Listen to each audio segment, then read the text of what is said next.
broadcast of the regular meeting of the Budget Committee will now begin.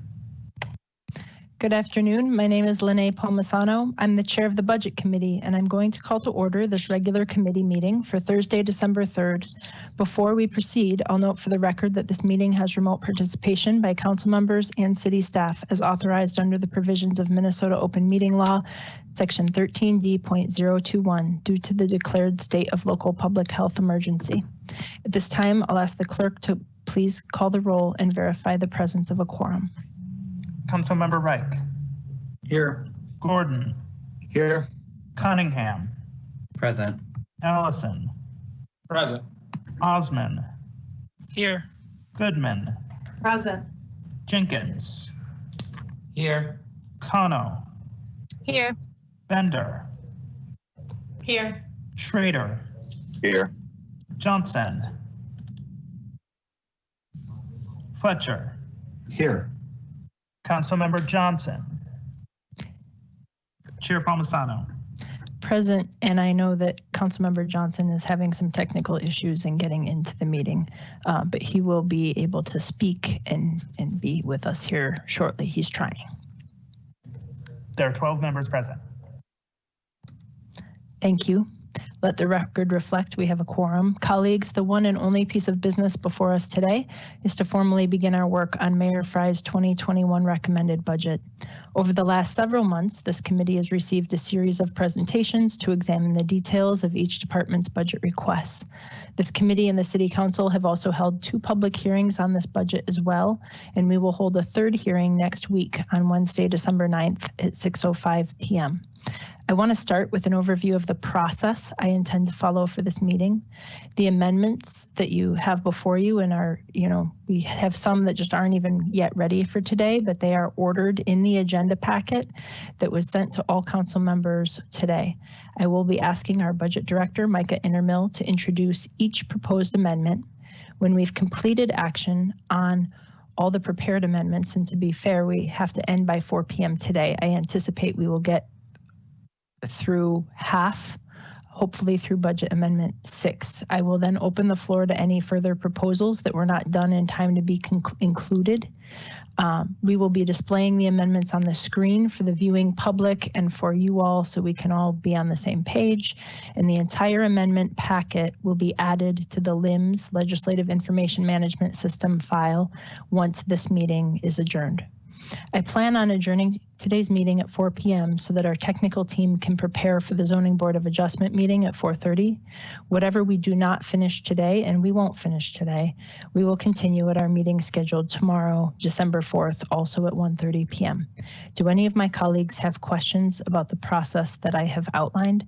I will do my best to keep the chat function open so my colleagues can get into queue and I can call on you as soon as possible. Do any of my colleagues have questions? I want to mention Councilmember Johnson, you have joined us. Could you please verbalize that so we can mark you as here? Yes, Madam Chair. I am present now after some technical difficulties with Microsoft Teams. Yep, got it. Thank you. With that, I'd like to ask Director Innermill to introduce each amendment. Mr. Innermill will identify the amendment, and then I will recognize the author for comments. We will then open the floor for discussion on the amendment before taking a vote. We're going to start with the technical amendments. I will also ask for our communications and tech team to be sure we're displaying them. Mr. Innermill, would you like to go ahead and begin? Great. Thank you, Madam Chair. Good afternoon, Chair Palmisano, Council President Bender, and committee members. My name is Micah Innermill, City Budget Director. Thank you for inviting me to walk through the high-level detail of the technical amendment and then also provide the reading of the additional amendments throughout today and tomorrow. Before I do, though, I would like to take a moment to recognize the hard work of the enterprise that brought us here today. I found myself frequently saying this year that we don't build budgets for the sake of building budgets. We build them for the sake of delivering services to and for the residents and businesses that operate in our city. It's important to recognize that broader context even as we sift through the details of a budget markup. Second, and perhaps most importantly, this budget wasn't built by any one individual. It's the combination of a lot of hard work of folks in every department. And this year was hard. This is our third markup. I've lost track of how many meetings the Budget Committee has held, but I've no doubt it's a record. I thank every department head, division director, and frontline staff member who's contributed. In particular, my colleagues on our accounting team, our debt and investments team, and the finance and administrative managers in each department. Our Deputy CFO, Lori Johnson, is an asset to this process every year. This year, she pulled double duty as an interim CFO for much of it.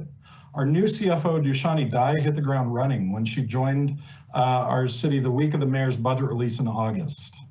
Our city coordinator, Mark Ruff, has provided a steady hand, as always, to help keep us moving forward through several iterations of budgets this year. And nothing works without the clerks. Thank you to Casey Carl and the entire expanded team from the city clerk's office, the IT department, the communications department, and the convention center who have participated in every one of our budget committee meetings this year. Finally, I need to recognize the budget office staff. Amelia Kruver, Robert Harrison, Jane DeSenza, and Neil Younghens. As many of you know, this is a relatively new team, and our newest team member joined us just in January. They've literally spent more time as a remote team than one working together in City Hall, but they've pulled together every step of the way to support this essential process. Of course, we're not infallible and we do make errors, particularly when juggling multiple simultaneous budgets as happened this year. I'll now summarize for you the changes included in amendment number 1, the technical amendment, which correct for these errors and omissions. In total, you will see that these amendments reduce the general fund operating expenses by $2 million. That $2 million has already been reinvested in the mayor's recommended capital budget, so this set of amendments does not increase or decrease the total, the levy expenditure in total. And all increases and decreases in other funds are backed by revenue sources or existing cash balances. Item A relates to cleaning up positions that exist in the general fund, but which are supported by capital program dollars. Item B relates to aligning the Downtown Improvement District expenditure budget with the plans incorporated into previously adopted City Council resolutions and agreements with the DID. Items C1 through C11 relate to squaring up IT charges across all departments with our final budget picture. Similarly, items D1 through D11 relate to squaring up fleet services charges across all departments with our final budget picture. Items E1 through E27 relate to a reduction in city expenses for the rent costs of City Hall. As you're aware, the city pays rent to the Municipal Building Commission. The mayor's recommended budget calls for $2 million of that rent to be supported by existing cash balance that the MBC has accrued from city payments in excess of MBC expenditures over the past several years. We simply did not make it all the way through our complicated rent model when we pulled together the mayor's recommended budget, and so need to correct for that over expense through this amendment. Items F1 and F2 square up the self-insurance fund charges across all departments with our final budget picture. Items G1 through G13 relate to aligning our debt service and transfer budgets with the realities we know today. Due to the timing of the issuance of debt each year, we often need to adjust these budgets through the technical amendment, and this year is no different. Item H modifies the capital budget to accelerate the issuance of capital improvement bonds for the new public service building project. Item I corrects for a typo that caused a double counting of a reduction to the city council budget. Item J recognizes additional grant revenues for 2 arts FTEs in the city coordinator's office. After the mayor released his budget, but before the city coordinator's budget was presented to the council, the city was awarded funding for these FTEs through September. So 2 FTEs at 3/4 of the year equals 1.5 FTEs as shown in the amendment. The coordinator's office spoke to this in their presentation, and this action simply adjusts the budget to reflect those additional revenues. Item K relates to a position in the CPED Economic Development Division, which moves the FTE from the general fund to development funds to help avoid a layoff included in the mayor's recommended budget. It does not materially increase the expenditure from the development account as another FTE has voluntarily separated from the city. Item L incorporates additional program income from CDBG funds and relieves expenses that would otherwise have fallen to the development account. Item M fully captures unspent allocations to the neighborhoods from prior years and shows them as being expended in 2021. This is a best practice in an attempt to more fully and transparently show our neighborhood's budget. And finally, item N removes double counting that occurred when transitioning the NCR operations budget from the general fund to the NCR special revenue fund. That concludes my prepared descriptions of the technical amendment. I'd be happy to answer any questions you might have on the process or any individual components. Thank you. I'll give my colleagues a moment to get into queue if they have any questions.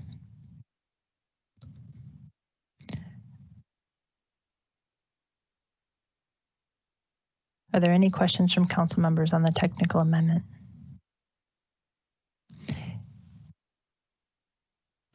Not seeing any.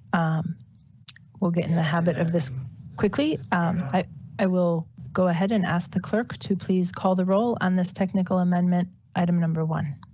Councilmember Reich. Aye. Gordon. Aye. Cunningham. Aye. Ellison. Aye. Osman. Aye. Goodman. Aye. Jenkins. Aye. Kano. Aye. Bender. Aye. Schrader. Aye. Johnson. Aye. Fletcher. Aye. Chair Palmisano.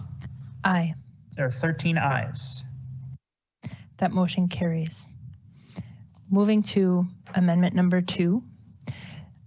I'll let my colleagues know that this didn't feel right to be part of the technical amendments of the budget, but it is closely technical. We have been working on this broadly between council members, particularly Council Vice President Jenkins and the mayor's office. So I will go ahead and ask Director Indermill to introduce it.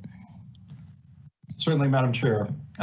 So amendment number 2 is a motion by Councilmember Palmisano, amending the 2021 mayor's recommended budget in the general fund for the city coordinator and health departments on a one-time basis, increasing the expense budget for environmental services by $1,167,000 and reducing the expense budget in the sustainability unit by $1,167,000. These monies are to be used in 2021 for the Rebuild Resilient program, specifically to support energy efficiency and solar projects in BIPOC communities, especially those efforts undertaken as part of rebuilding West Broadway, Lake Street, and other areas impacted by the unrest due to the killing of George Floyd.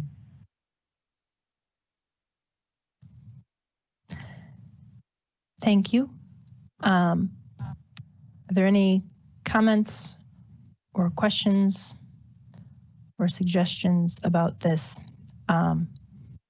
Councilmember Gordon, go ahead.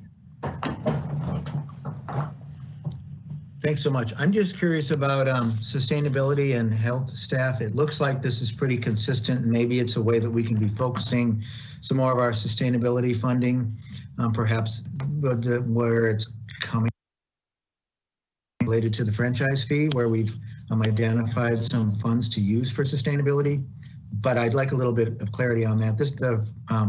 I just saw this a few minutes ago, so I'm just trying to do some double check here. I, of course, love rebuilding resiliency in the areas that have been harmed, and I see that it's going towards energy efficiency and solar projects. Has sustainability and health reviewed this carefully, and are they supportive? Sorry, you cut out. You said, have they reviewed it and have they? Are they supportive?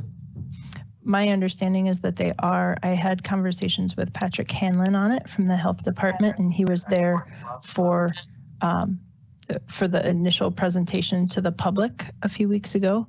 Mr. Hanlon, are you here on the line, and would you be willing to chime in and share a little bit of narrative about this? I am. Chair Palmisano, council members, Councilmember Gordon, yes, we've been, this is really a reframing of the Green Cost Share program in being intentional about focusing it on the recovery efforts. And so it's using the franchise fee funding or the justification of the franchise fee funding to focus on rebuilding the recovery and energy, using energy efficiency and solar to help the impacted buildings, over 25% impacted buildings, in utilizing those funds in their recovery efforts, and then also focused in BIPOC communities, and then with those, especially on those impacted businesses.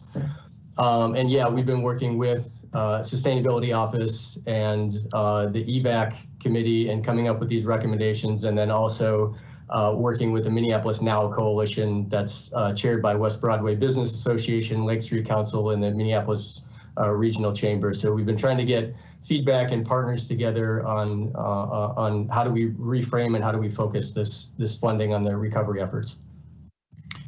Thank you. That sounds excellent. I'm a little bit curious about how we ended up on 1,167,000. Chair Palmisano, Councilmember Gordon. Yeah, so those were recommendations that we put forward. It also includes some funding in working with our partners in CPED on how do we incorporate workforce into this, into the recovery efforts, so that the folks that are doing the work in energy and solar are also part of some of the workforce that's benefiting from the work that's going on. So those are recommendations that were put forward by us.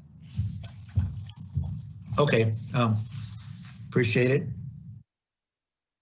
Thank you. Councilmember Bender. Thank you, Madam Chair.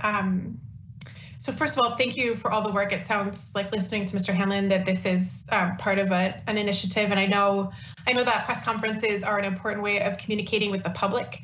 I do think having more of these kinds of reports through our council committees will help us kind of establish that legislative record of the work that's happening with rebuilding. And I know we also get emails from Mr. Poor and CPED, who's been sending us regular updates about rebuilding. And again, that's a communication to council members, but not really establishing that legislative record of the work. I just had a couple of questions, because I also haven't, I just saw this as well when the amendments were emailed, like an hour ago. Is this a grant fund? Is it focused on vacant lots or existing buildings? And how will it be? I just wanted to know a little bit more about exactly how the money would be used. Mm-hmm. I think Mr. Hanlon, you'd be the best to speak to that. Sure. Chair Palmisano, Councilmember Bender, or Council President Bender. Yes, so utilizing this. Can you repeat the question? I'm sorry. Will this be a grant fund with an RFP or sort of an application process? And then I wondered, is it focused on rebuilding specifically vacant lots that would have new buildings? Which I'm asking that in part because that's kind of a longer term prospect, right? It takes, Councilmember Schrader can speak about this in more recent detail, but it takes some time for new buildings to work their way through the approval process and obviously the development process. So if a building is contemplated now, it's a year or two before it's built. Versus is it focused in existing buildings? I wanted to know a little bit more about how exactly this will be used for rebuilding efforts. Sure. Yeah, so it's we can't use the term grant, so we use the term cost share. We worked with our legal department for a number of years in coming up with the contracts we use for this program. And it's using, albeit an imperfect list, but it's utilizing the FEMA list that was put together with Office of Emergency Management, that initial list of going around and doing assessments of the list of damaged buildings. And we're using any building over 25% damaged as the qualifications for some of the additional incentives for the program. That doesn't mean these funds are exclusive to those buildings. Obviously, every business in Minneapolis right now is facing an economic crisis. So there are levels of incentives available to every business, and our partners with Xcel Energy and CenterPoint, the Chamber of Commerce, are also bringing funding to the table to assist with the recovery. So it's really leveraging all those different programs that are available for all businesses. It's just there's more focus in BIPOC communities, and there's more focus in with the impacted buildings that are coming off of that list. I hope that helps answer that question. Yeah, got it. Thank you. Thank you. And thank you for getting us all, on the record in the right place for those talking points, Councilmember. Do any of my colleagues have other questions or thoughts about this Rebuild Resilient motion? Seeing none, I will ask the clerk to please call the roll. Councilmember Reich. Aye. Gordon. Aye. Cunningham. Aye. Ellison. Aye. Osman. Aye. Goodman. Aye. Jenkins. Aye. Kano. Aye. Bender. Aye. Schrader. Aye. Johnson. Aye. Fletcher. Chair Palmisano. Aye. There are 13 ayes. Thank you. That motion carries. Moving on to amendment number 3. We normally have the budget director read the amendments, but I understand that Councilmember Cunningham would like to kick us off with this amendment. This is the one that I think we will take up perhaps the bulk of our time today. So I just want to let my colleagues know that this is all Amendment 3, but there are 11 parts to it. So go ahead, Councilmember Cunningham. Madam Chair, I'm just going to kick us off a bit before turning it over to Councilmember Cunningham, mostly because I wanted to thank our colleagues, Councilmembers Cunningham and Fletcher, who have been leading this work of really digging into staffing in our police department, investing in violence prevention, creating the Office of Violence Prevention back in 2018, working with Councilmember Johnson, who was an author of the staff direction in 2018, which initiated the work to look at shifting work out of MPD and into other city departments and potential community partners. So this amendment, which is in front of you with its 11 points of very specific detail, is based off of work that's been happening at the city of Minneapolis for years. It's based off of hundreds of hours of community member input and many, many staff across the enterprise who have carefully followed those staff directions, which were unanimously adopted by the city council. And this morning I got the chance to send a summary of some of those actions that we have taken, particularly this term since 2018, which really set the stage for this work. The thing I really want to emphasize before Councilmember Cunningham reads through the details, because we really want to make sure people see and understand the details, which don't seem to be reflected in some of the narrative that is out there, is that these are real and specific proposals that are ready to go next year. They've been identified through the careful process that we set out unanimously 2 years ago through the staff direction that Councilmember Johnson authored, and through the establishment of the Office of Violence Prevention in that work. And so, and I sent the links to all the meetings where we've seen those presentations from staff, the work of the 911 MPD work group, which included analyzing all of our 911 calls, pulling out very specific data about which calls would be target for reducing that workload, reducing that call volume, and really sending the right response to people in need. And really want to just invite the council members to take a look at those materials and just, again, thank so much the council members and staff who have put in an enormous amount of effort over years to bring forward today a proposal that is very detailed, very specific, grounded in information, and ready to implement next year.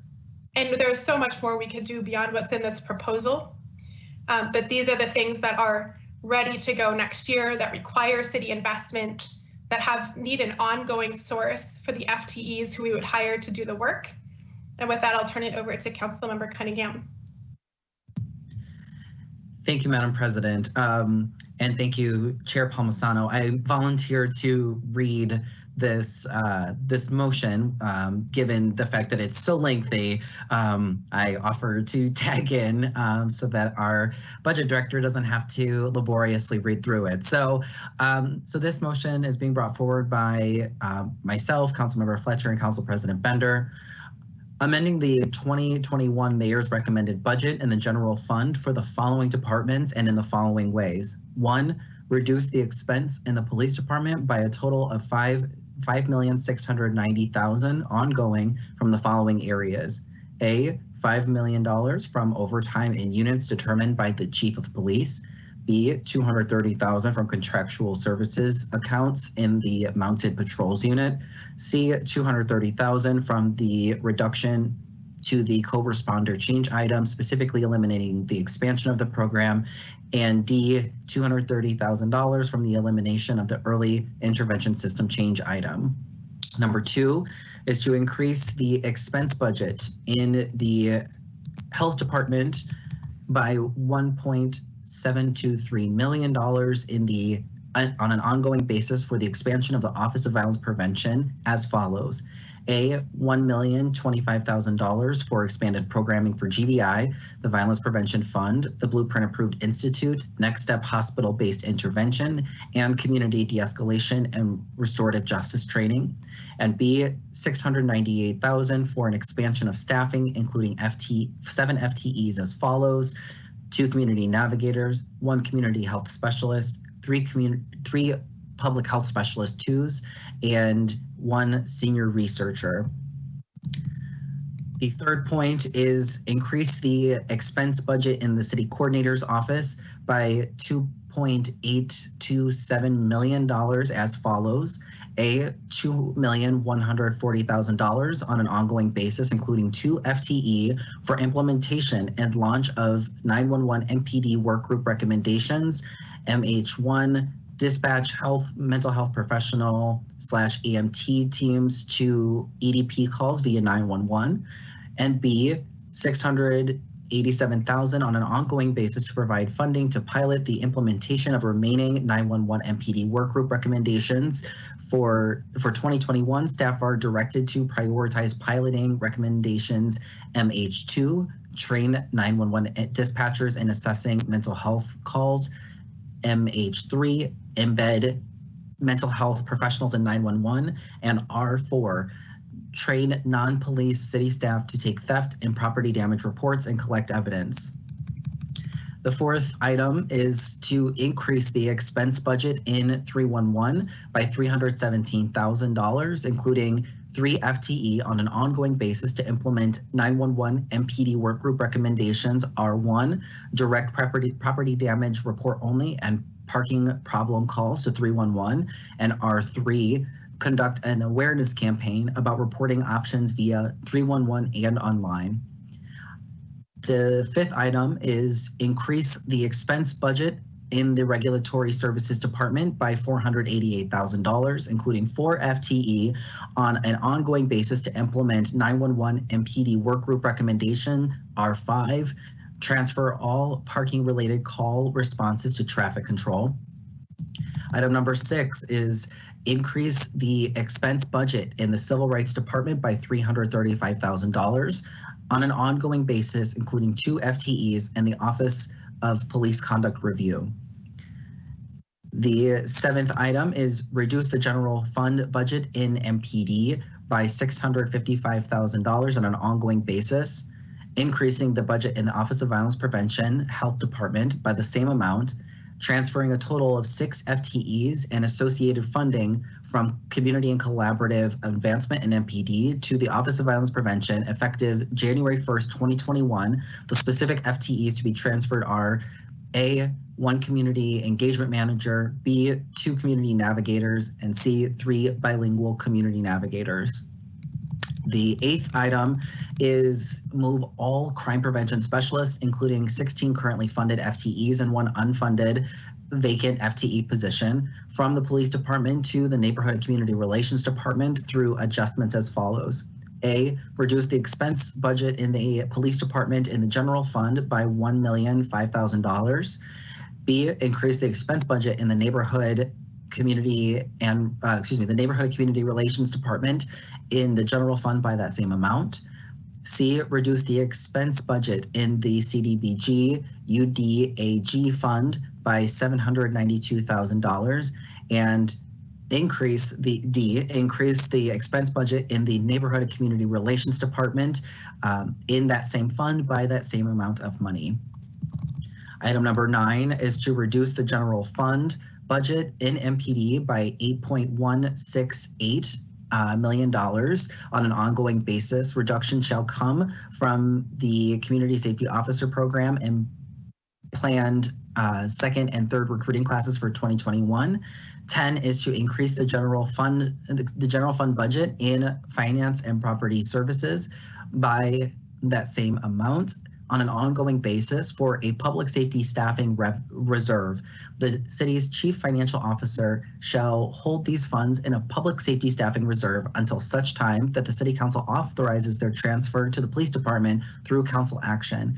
The city's police chief can access funds in the reserve by submitting a report to the committee with jurisdiction over public safety on current staffing levels, future anticipated staffing needs, and then deploy the plan to deploy funds. And the last is to, item number 11 is lower the authorized strength of the MPD to 750 in calendar year 2022 and beyond by removing all sworn positions held vacant from the Schedule 5.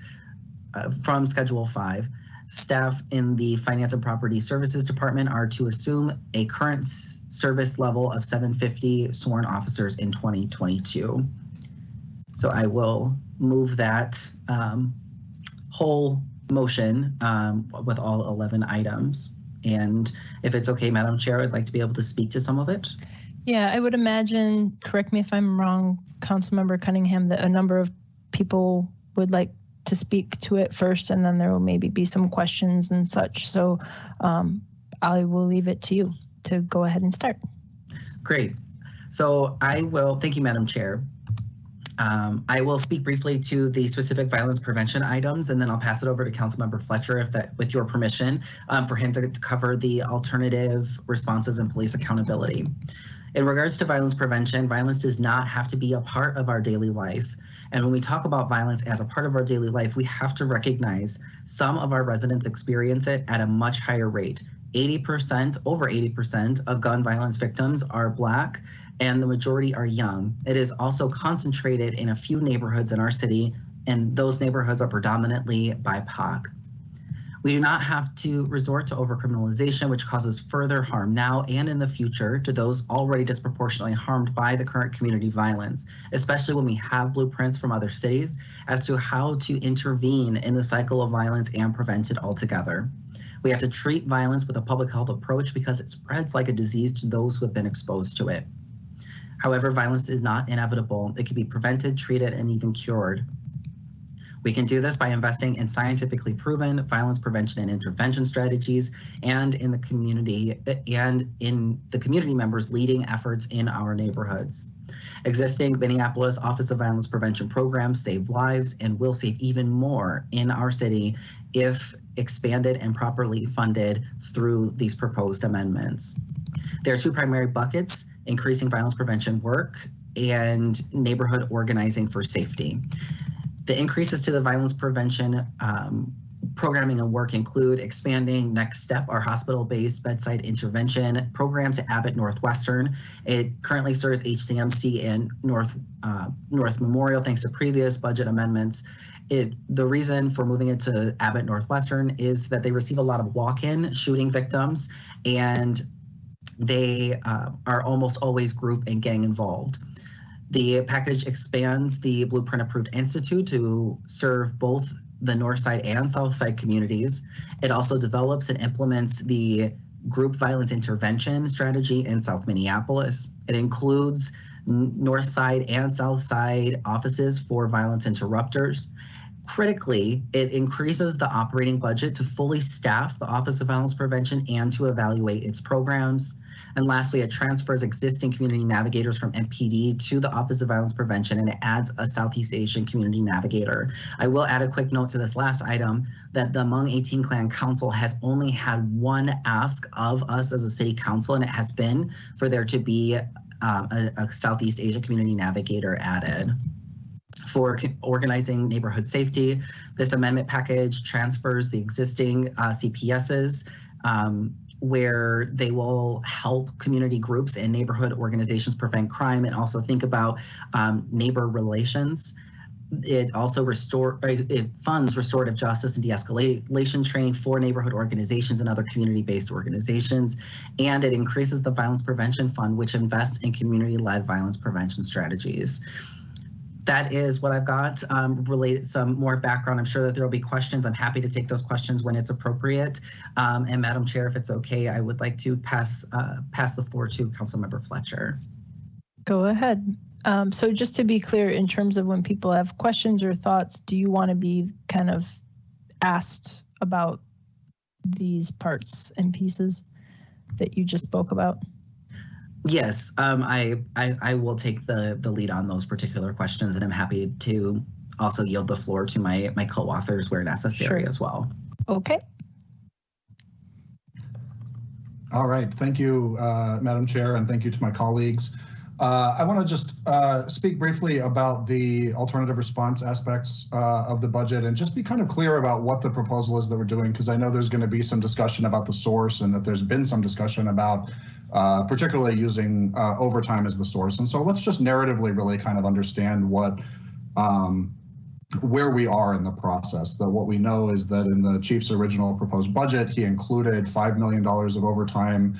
The mayor made an adjustment, and I think that makes sense because we do see a gap in light of the attrition, right? And we had to figure out how do we solve that gap. And the proposal to add $5 million of overtime, which means we are budgeting for $10 million of overtime, which would require an amendment to our financial policies and is far more than we have ever budgeted for, would allow for an increase of about 3% of staff time as a way of increasing capacity. What we're proposing instead is to provide alternative responses that can take conservatively 10 to 15% of the staff time put into 911 calls out of MPD's queue. And so we think with that $5 million, we're producing a significantly stronger result. We also know from the community engagement that was done by the Office of Performance and Innovation around this work that we believe we can produce a substantially better outcome on a lot of these calls, and that we're hearing from community that many are not comfortable with the outcome that we currently provide or with the service that we currently provide. So we think there's both an opportunity to really improve service level and outcomes and to take significant pressure off of MPD so that law enforcement can focus on what we want law enforcement to do. So these are the programs that are ready to implement. And believe me, I am frustrated as someone who wants to see us move as quickly as possible that I don't have a lot more. I would love for this to be bigger, frankly.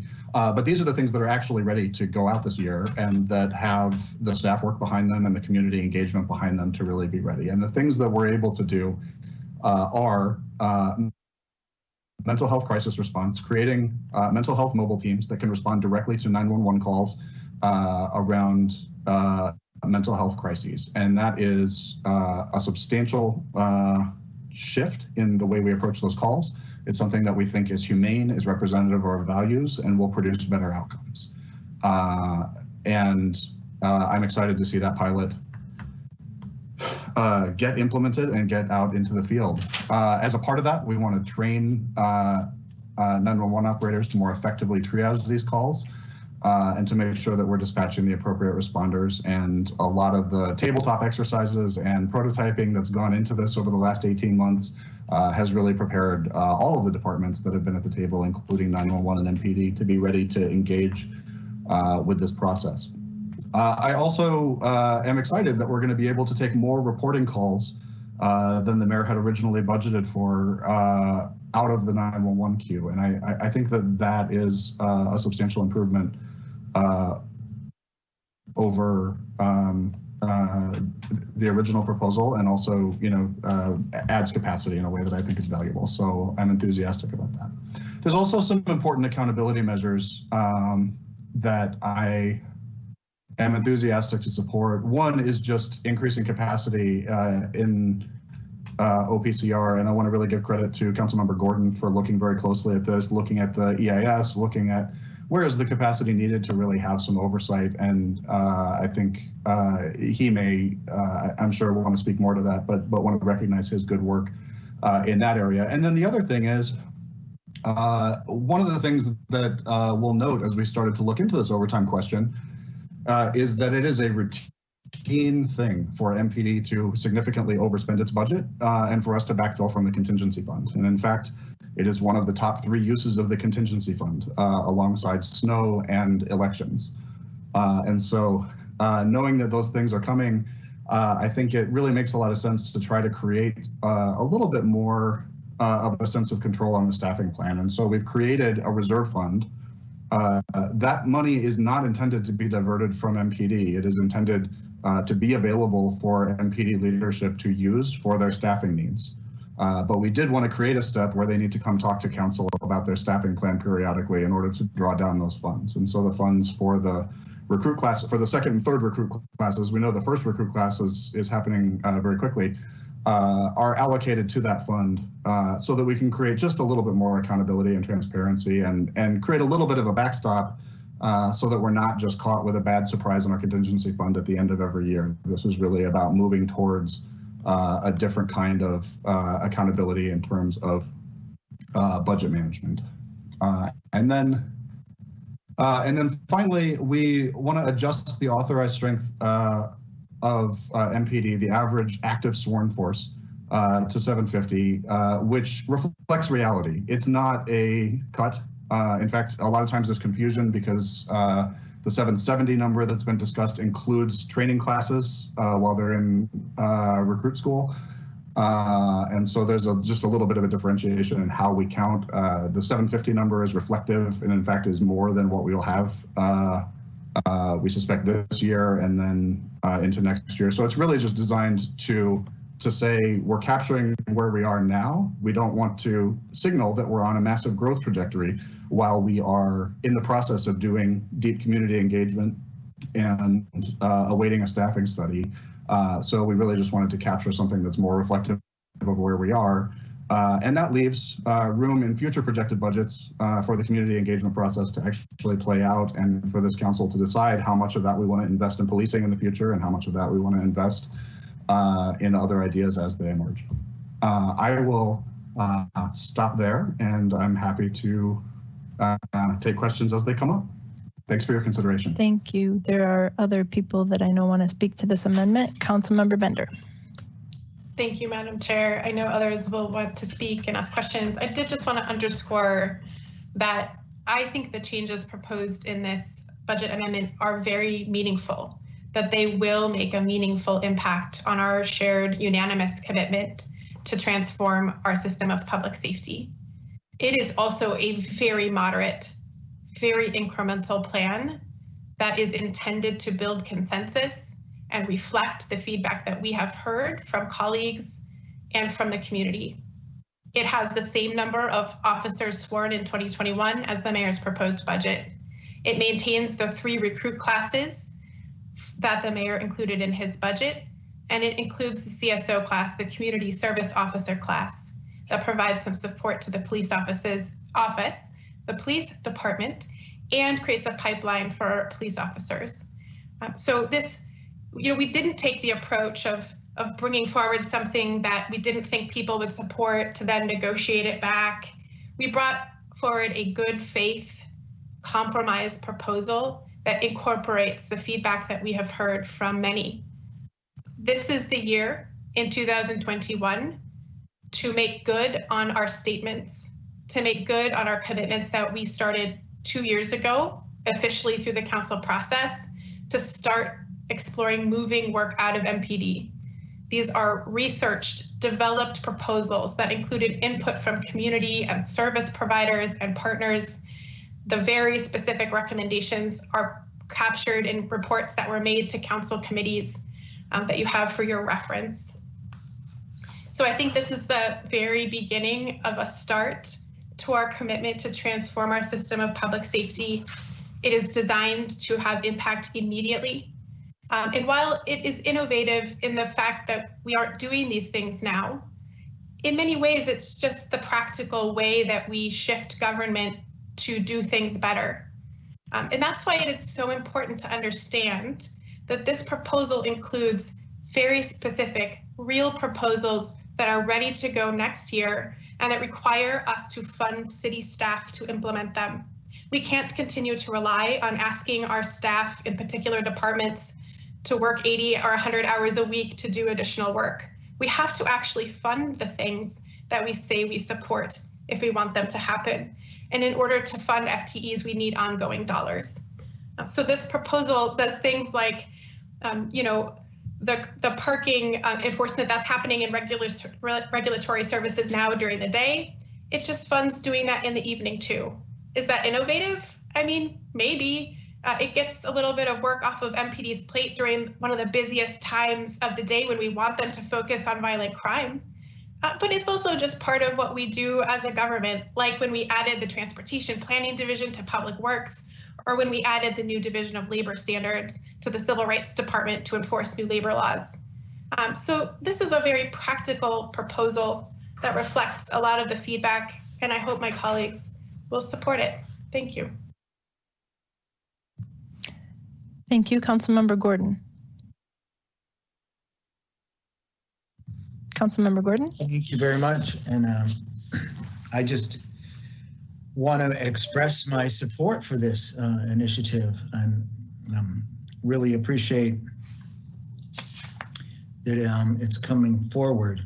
I really appreciate seeing that it's being brought forward on at least what I printed out by Cunningham, Fletcher, Bender, and Jenkins. I'm very supportive of this. I think. Yeah, wait, if I could stop you there, there's a clerical error. Mr. Clerk, could you please remind us who the authors are of this amendment? I believe it is Cunningham, Fletcher, and Bender. Chair Palmisano, that is correct. Jenkins was accidentally added incorrectly. She's intended to be on the next one on an initial version that was sent out, but the public version and the display versions are correct. Jenkins is not an author on that one. Thank you. Sorry, I just didn't, people have been asking out in the ether and I wanted to make sure we corrected. I didn't mean to interrupt you in your train of thought, Councilmember. Go ahead. Well, that is certainly disappointing news. I can appreciate that there are probably some things that look nice about number 4, but it certainly doesn't have the level of detail and doesn't even offer that anything realistic is going to happen. It creates, I believe, a kind of a big fund that we'll still have to deal with in the future. I think what we have in number 3, which I hope Jenkins will vote for, even if she doesn't, hasn't been an author on it, and actually, I hope all of my colleagues will support this because I actually think this hits just where we need to be. This is the both and everybody is asking for. This is in total alignment with the mayor and so many others that are saying 770. This is in total alignment. I'm like what some of the newspaper and the media reports seem to have left out with the recommended budget of the mayor and the police chief, that we have more classes that come online and that we're doing recruiting and hiring. I've been talking to people, I would say hundreds and hundreds of people in the ward. I've had meeting after meeting, both virtual and socially distanced and appropriate outdoor in-person meetings. And there are real themes that I'm hearing. One theme is we do want to feel like we're safe now in the interim, but boy, we better be transforming and moving forward in the future. And some of the ways that we could absolutely do that are outlined in this motion. The key thing that I'm hearing from almost everybody is they want an alternative fourth response to emergencies. They understand fire, they understand paramedics, they understand police, but they want an alternative to come forward. Many people are a little bit surprised to learn that up until the late 60s, when somebody was hurt and injured somewhere, a police car would take them to the hospital. Emergency room doctors started to be alarmed by who was coming in, thinking, man, if they had just had CPR on their way to the hospital, they might not be dead now. Or, oh my goodness, how did this person's neck get so damaged coming to the hospital? People looked at it, they studied the issue, And they developed a new program called Paramedics and EMS, where ambulances and trained professionals deal with those kinds of emergencies. That's what people want to see happening now, next year. They saw how great the co-responder model worked, but they also saw the missing pieces. That doesn't create the emergency response. That wouldn't have saved the lives of the people that were killed by police when they were having a mental health emergency just in the last few years in our city. But this could, and it has that potential. And I'm delighted to see that in there. The other thing I've heard about is, why are we having the police coming to take all these reports, and that having the 311 alternative is something people want and they expect, and they would also like to be able to call and have somebody come to report their crime to who maybe isn't armed and who isn't going to be taken away for maybe something that's more important. I think that's key. I also, and I think I've talked to most of my colleagues about this, I've introduced ordinance amendments to our whole oversight system.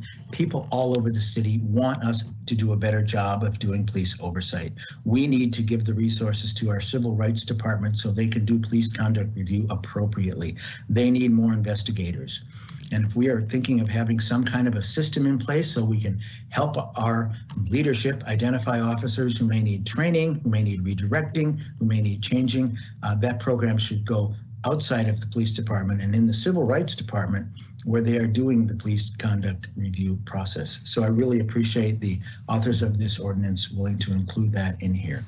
I hope that we can get to those 7 votes. I think there may even be a compromise motion that would help get some people aligned with this, that might be coming forward by Councilmember Schrader as number 6, which I will certainly give careful consideration to.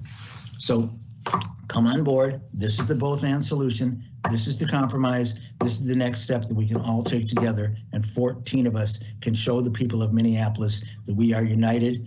We are united in maintaining safety now, and we are united in transforming our public safety system for the future in real and meaningful ways. Thank you, Councilmember Ellison. Thank you, Madam Chair. A lot of my colleagues have said the types of things that I would like to say and have gone over the proposal, I think, really well. So I'll try not to repeat what's already been said, but I am supportive of this proposal.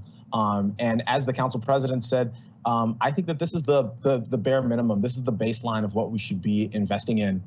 In previous years, we've seen that while we have made investments in this direction since the beginning of the term here, I think that we have often sort of given, we've compromised and given $1 million here, $500,000 there. And I think that it's time that we decide that we are going to invest in these investments for public safety, and that we shouldn't keep compromising and expecting that these things will manifest someday out of the ether, by accident maybe, and that we can continue to rely on really what is a policing only model that we have here in the city when it comes to public safety. We can talk about all of the investments that we have, but the real thing is, if you compare budgets, we don't really invest seriously in any other type of public safety other than policing here in Minneapolis. This changes that to a significant degree, and this sets us up to really build on some work to keep people safe. Councilmember Gordon just talked about, alluded to Travis Jordan, who just a couple of years ago was killed in our city, was killed in Ward 4. And he was somebody who was in the throes of a mental health crisis. And during his strife and pain, he was killed by Minneapolis police. Now, who was served in that situation? His girlfriend called 911 in an effort to get help, to get him calmed down so that he wouldn't harm himself. She wasn't served. Travis Jordan obviously wasn't served. He was in need of help, and he was killed. And the officer wasn't served, because the officer shows up to the scene not equipped to handle the situation. Is the wrong response, not the appropriate response to the crisis at hand. And so we have to create the appropriate response to the appropriate crises that we're facing in our city. And I think this is the direction for us to do that. I was reading a while ago the foreword of a book by Khalil Gibran Muhammad, and I actually just want to read an excerpt of it. it reminded me of the cyclical debate that we've been having. I think that some of the framing around our public safety conversation has been, well, who thinks the problem's really bad and who doesn't? But that's not the real conversation. I've said that before. The real conversation is what's going to work in terms of giving us a safer community. And the reality is that some of us, even some of us on the council, have just simply resigned ourselves to the fact that the occasional police killing is just the cost of doing business. Some of us on this council have resigned ourselves to that. Obviously, some of us in this community have resigned ourselves to that. That's not a reality that I can accept. I can't accept that that Travis Jordan is simply the cost of doing business, or George Floyd is simply the cost of doing business when it comes to public safety in our city. I don't think any of us should accept that. And so I wanted to read real quick and this excerpt that talks about our history, not necessarily here in Minneapolis, but in this country when it comes to talking about, when it comes to addressing reforming the police. And so I'm going to start here, and it starts with a quote from Kelly Miller. It says, "Too often, the policeman's club is the only instrument of law enforcement, of the law, with which the Negro comes into contact," wrote Kelly Miller, a Black sociologist at Howard University, an anti-racist reformer in 1935. This engenders in him a distrust and resentful attitude toward all public authorities and law officers. None can doubt that such a kindly attitude would go far to convince the Negro of the value to himself and advantage of law, obedience, and good citizenship. Miller's observations were part of a broader effort by the Black reformers to fix policing a century ago. National Urban League researchers Anna J. Thompson and Ira D.A. Reed conducted several studies of policing in the 1920s and 1930s and found widespread evidence of discrimination and abuse. More than 30 years later, after the 1960s uprisings, the Kerner Commission came to a similar conclusion and made several recommendations. The commissioners believed nothing would change without first acknowledging the structural racism built into policing. They called for the better treatment of Black citizens, more effective police protection, the establishment of independent citizen review boards, and an end to aggressive patrols. These are all things that we've done, and we've seen that they've either been undermined or that the fruits of them have not been fully manifest, or that we haven't taken them fully seriously. Sorry, my dog's here. I'm going to continue. When the esteemed sociologist Kenneth Clark, whose research informed the Brown v. Board of Education decision, testified before the Kerner Commission, he saw history repeating itself. Quote, "I read the report of the 1919 riot in Chicago, and it is as if I were reading the report of the investigating committee of the Harlem riot of 1935, the report of the investigating committee of the Harlem riot of 1943, the report of the McCone Commission on the Watts riots of 1965, he wrote, doubting that yet another report would make any difference. Quote, "I must again, in candor, say to you members of the commission, it is a kind of Alice in Wonderland with the same moving picture reshown over and over again, the same analysis, the same recommendations, and the same inaction." Neither Miller nor Clark lived long enough to read the New York Police Department's Mullen Commission report in 1994, or the Los Angeles Police Department's Rampart investigation of 2000, nor did they witness all the federal consent decrees and Justice Department reports documenting in city after city a pattern and practice of unconstitutional policing. Pittsburgh, 1997, Cincinnati, 2001, Detroit, 2003, New Orleans, 2010, Seattle, 2010, Cleveland, 2012, East Haven, Connecticut, 2012, New York, 2013, Albuquerque, New Mexico, 2014, Portland, Oregon, 2014, Baltimore, 2015, Los Angeles, 2015, New Jersey, 2015, and Chicago of 2017. And I think that the only reason that you don't see a couple of other reports in this book is because it was published in 2017. And it pains me to think that in future editions of this book, if we don't act, if we lean into that legacy of inaction here in Minneapolis, we're going to see Minneapolis 2020 included in future editions of this book. And so I think that this is the right direction for us to lean into. I think it makes a lot of sense. I think that the source makes sense. Every single budget year, we talk about, if you're going to be doing something in the economic development realm, then your amendment has to be coming from that pool of money. If we're going to do something in public safety, then the amendment should come from within that pool of money. This is us taking work off of MPD's plate, and as Councilmember Fletcher said, getting a better return on those results. And so again, this gets us out of the rut of the increments that really haven't gotten us incrementally anywhere. And I hope that my colleagues support it. Thank you. Thank you. Before I call on the next person, I do just need to clarify a couple of things.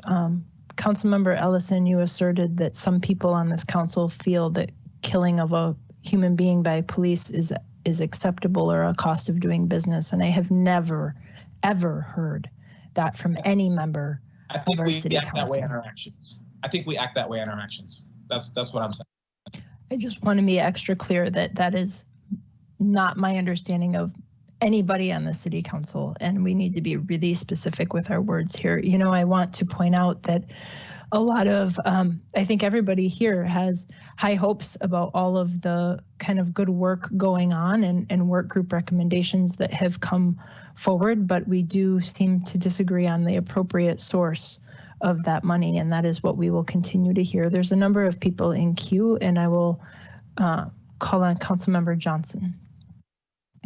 Thank you, Madam Chair. And before I really talk about this package, I want to thank everybody who has written, called, and shown up to speak at this critical moment in our city's history. Last night, having over 400 registered speakers, I think speaks to this moment in that they did. And we heard the thoughts, the concerns, the fears, the hopes of people all across our city, and it was a powerful moment. And I'm so thankful for all of you for speaking up. I'm thankful for the work the community has done putting together the people's budget, which I'll later have a staff direction that I hope we can advance some of that work out of that. And I also want to thank my colleagues for this package. I know they put in work over months on this. My office has been involved with talking with them about mental health response and how we get that rolled out. And I'm excited for this moment today because I think so many of these things are moving forward and have broad support. And so this is a big moment for us today.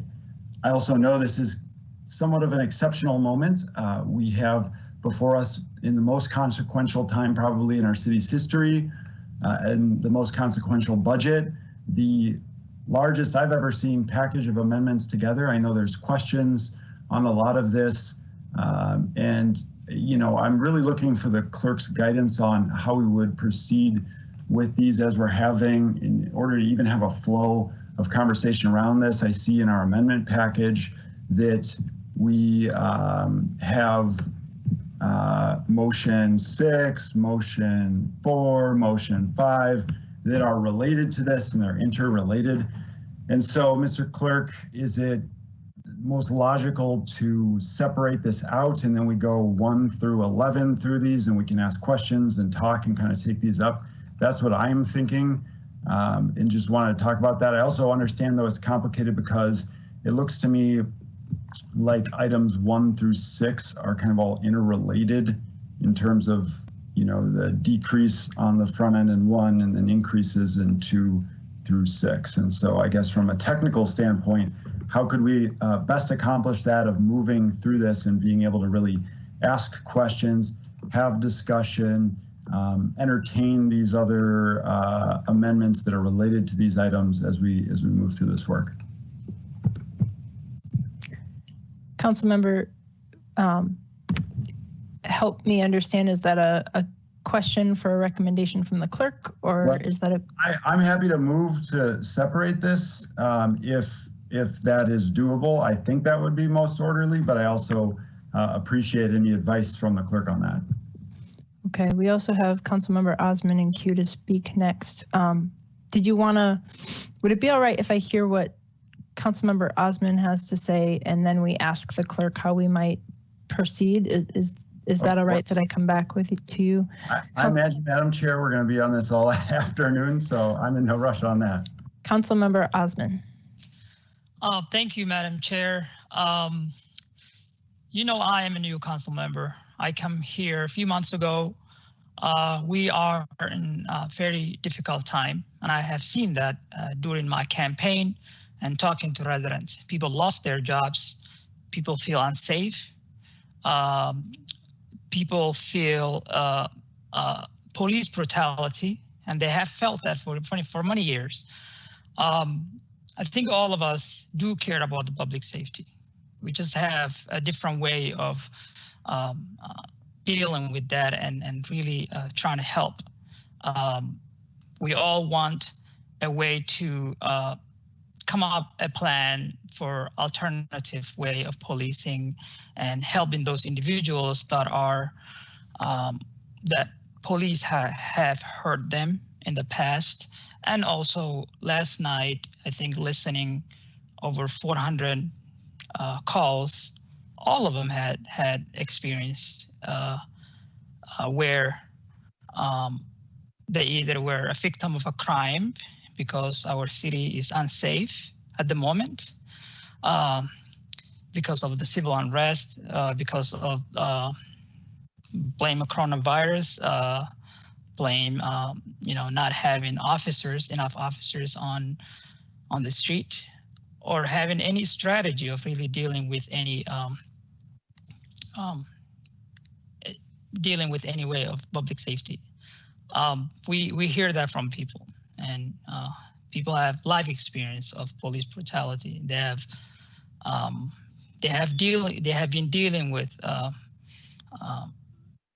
crimes and carjacking and so many things over the summer.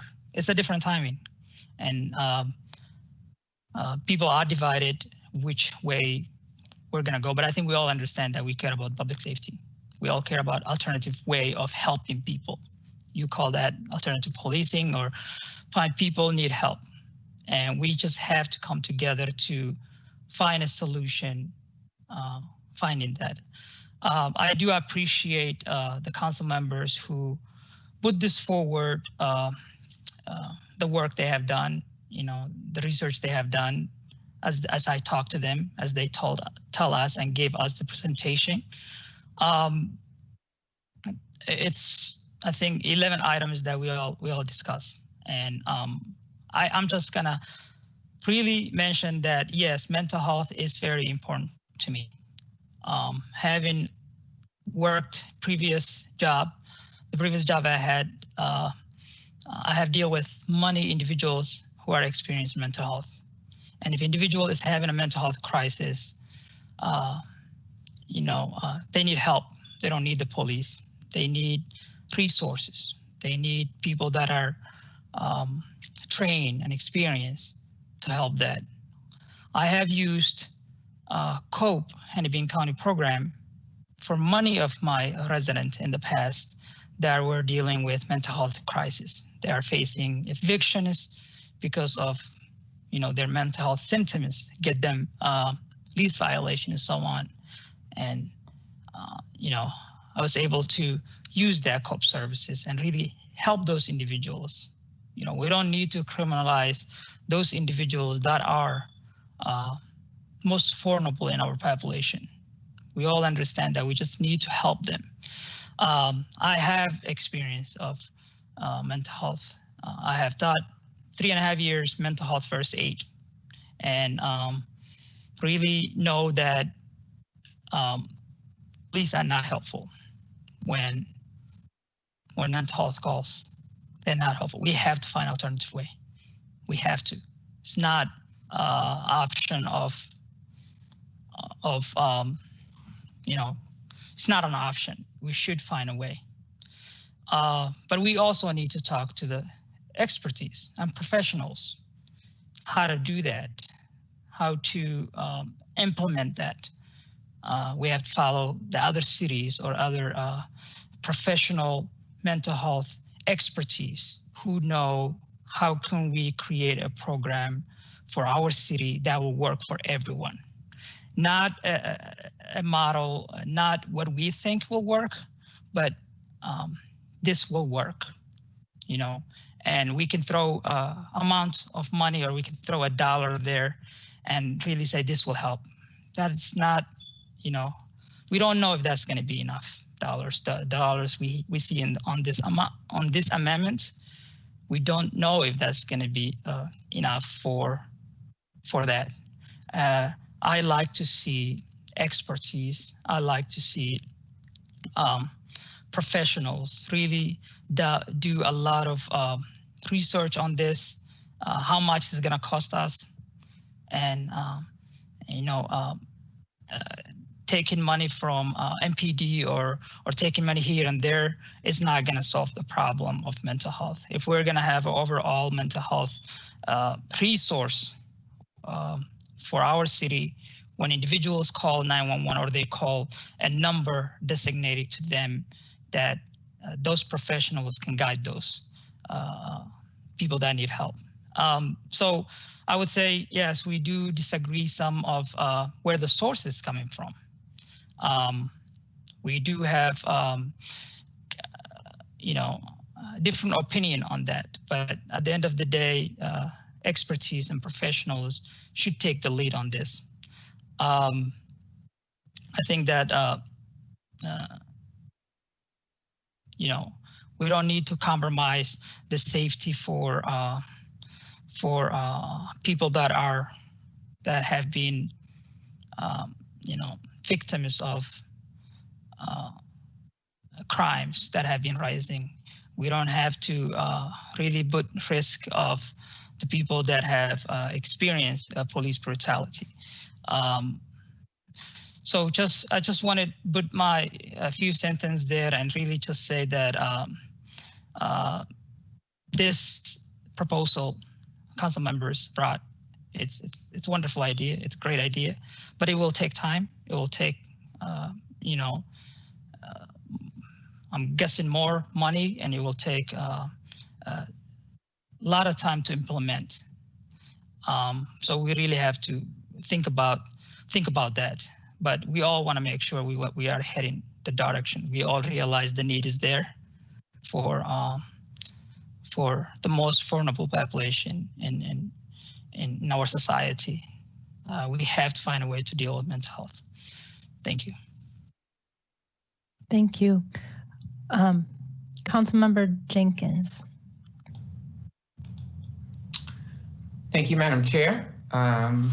First of all, I do want to just state, how I approach this work, how I live my life, how I approach all the activities that I engage myself in.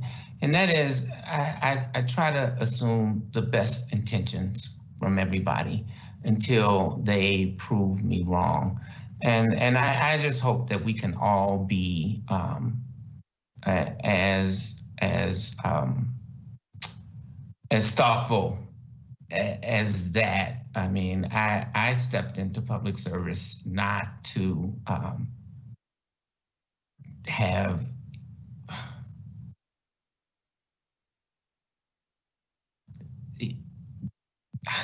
an idea of that the cost of doing business is the loss of life. That's just, I don't know. But at any rate, I really want to thank the staff who have worked tirelessly for months on end. I'm sure late nights in this very strange COVID environment that we all are in, to bring this work to fruition. It is a powerful tool. It really, as I listened to all of the commenters last night, our residents, our constituents, our neighbors who shared their fears, their concerns, their deep desire to see Minneapolis become a city that is caring and that is safe for everybody that lives, works, and plays here. It was really quite overwhelming to see that kind of response. What I gained from that is that there is a very strong desire to accomplish what I would call both and. I think Councilmember Gordon referred to that as well, and I think this plan absolutely reflects that. I am not sure that I'm convinced that we are going to see a 15% reduction of MPD responsibilities immediately. You know, having worked for 40 years, I know it takes time for people to learn, to understand, to acclimate to new roles, to new positions, new departments. Even if they're doing the exact same thing, it's still going to take time to really build these systems out. And so, you know, it is a false expectation to think that we're going to see these kinds of reductions immediately overnight. I get concerned about the responses that I'm hearing from the mental health community, in that they feel like a lot of this work needs to be further refined, defined, and committed to. But with that being said, it does really get at the both and approach. You know, to Councilmember Ellison's really eloquent statements referring to past reports. One report that you didn't mention is the Kerner Commission. And if we read that, we would think it was referring to 2020 right now, today. In 1968, it is the exact same conditions that we see today. And so, you know, we do have to make some dramatic changes. I think everybody in the city recognizes the importance of having a non-lethal response to mental health crises. Certainly moving some of these issues out of the police department will provide a stronger sense of safety for community members. But we have to think about our entire community. And, you know, again, I think this does get at that. I'm curious, is there was there a racial equity analysis that has been submitted with this proposal?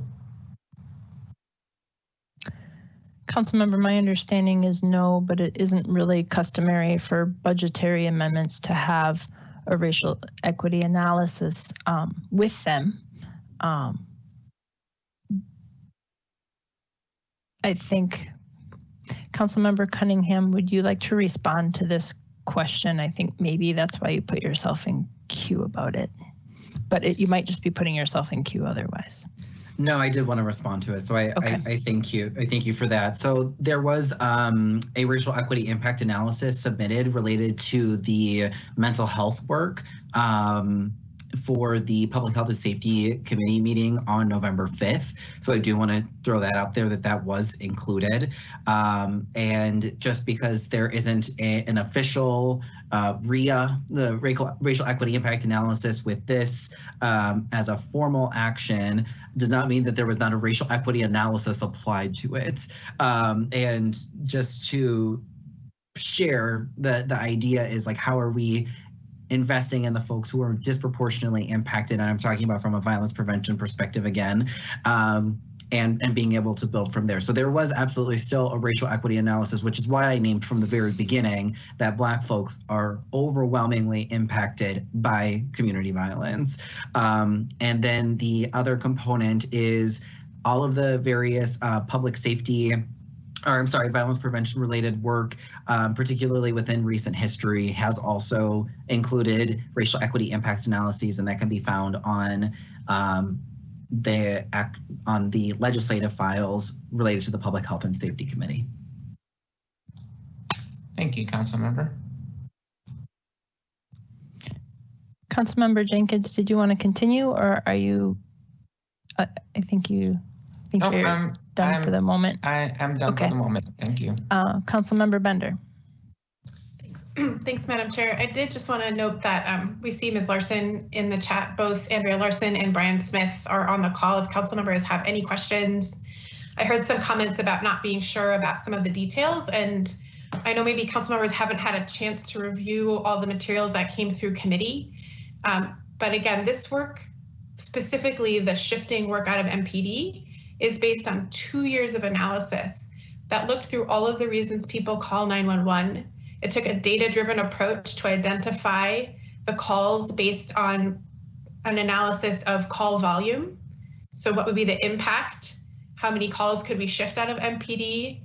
As well as the sort of difficulty level of implementing the thing. So for example, right now during the day, regulatory services handles parking complaints, but then during the nighttime, when police are very busy responding to a lot of other different kinds of calls, MPD does traffic related complaints at night.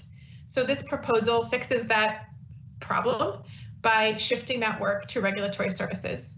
That was identified through the process, which included an enormous amount of staff time directed through that staff direction in 2018, plus community input, helping identify how to balance those priorities. The mental health calls, the number 3 reason in the priority 1 category that people are calling 911. All the materials you can look back and see really talks about how much time police officers are spending on mental health calls, and then there's an enormous amount of information from the public engagement that was done about some of the themes that we're hearing from the advocacy groups around the comfort level of interacting with law enforcement at all.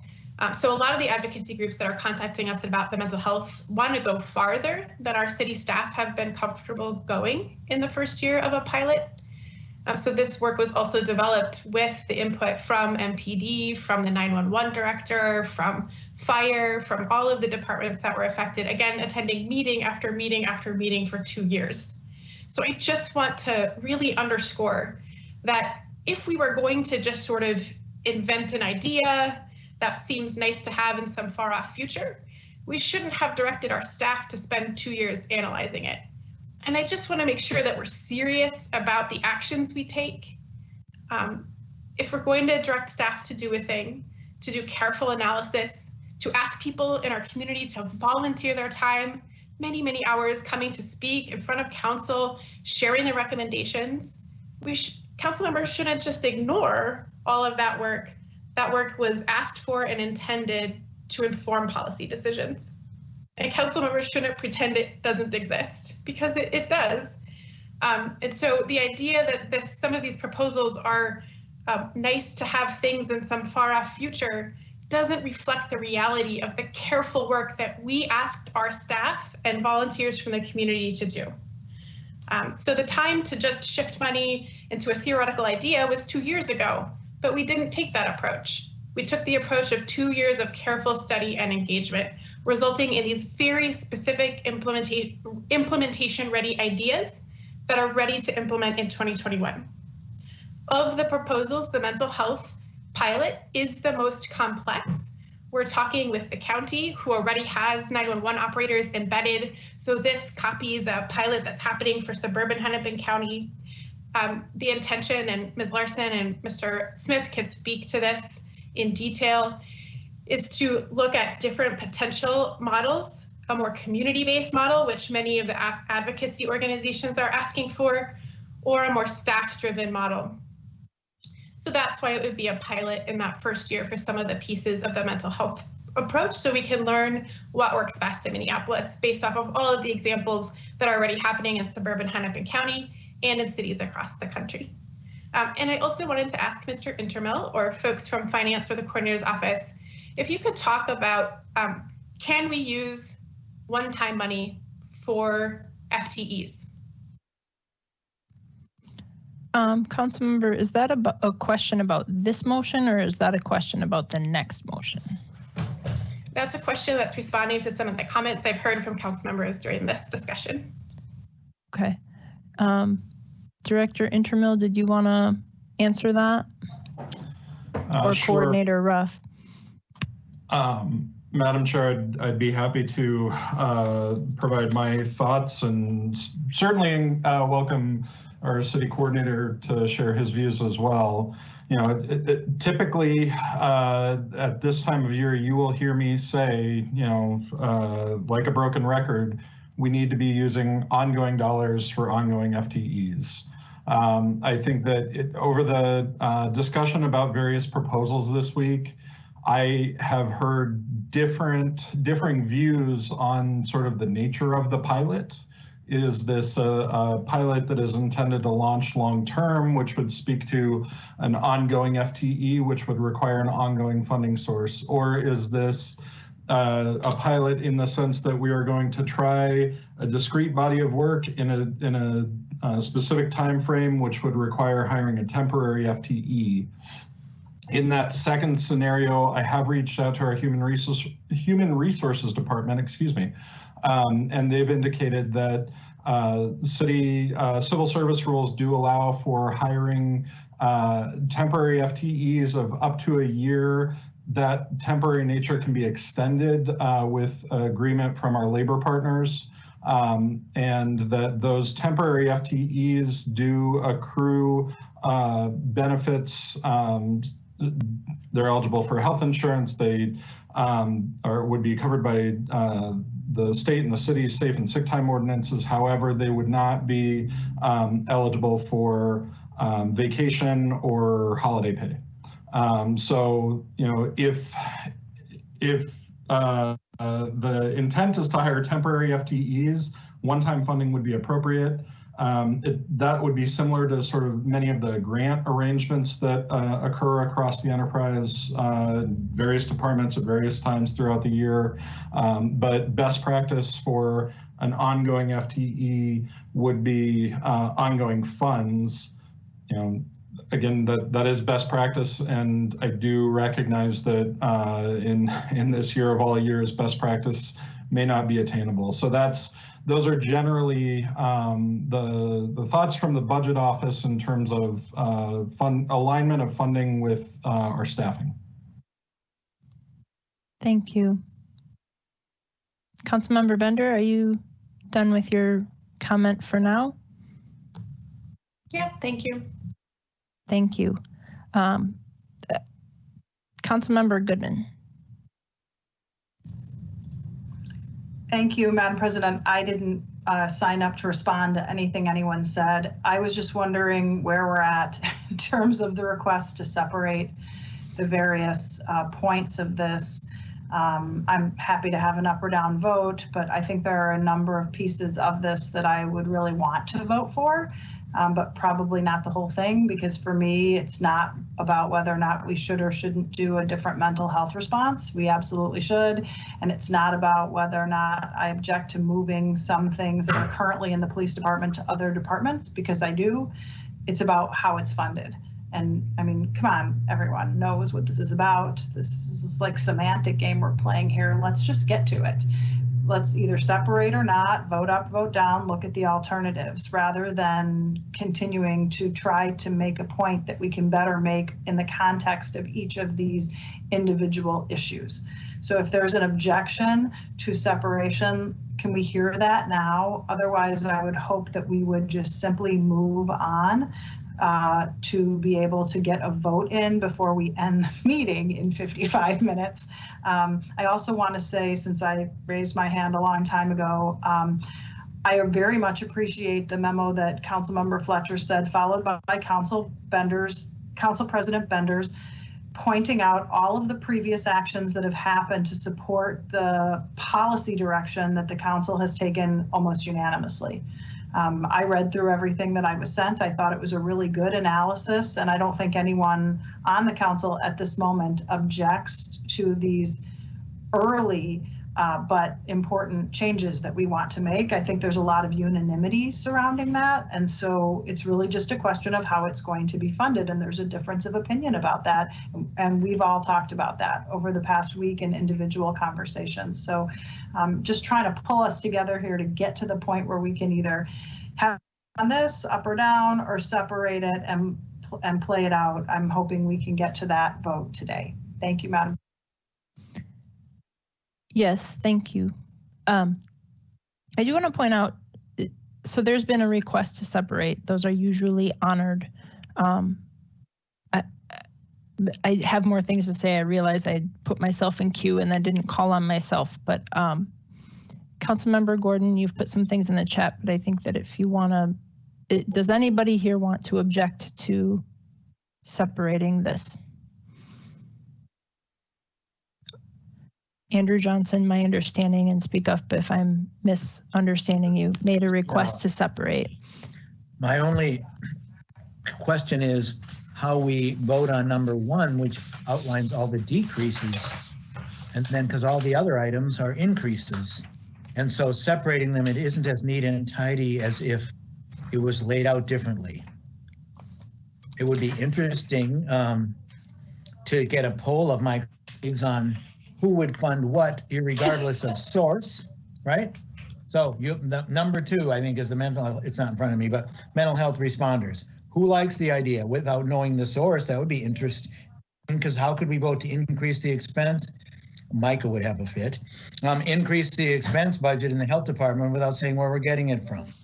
But we could vote on number 2 all alone and see what happens, but then we'd still have work to finish. You understand what I'm saying?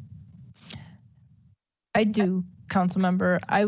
I would suggest actually what Councilmember Cunningham has already put in the chat, and as a start of what he said, I would suggest that perhaps we take items 1 through 6 together, because item 1 funds 2, 3, 4, 5, and 6.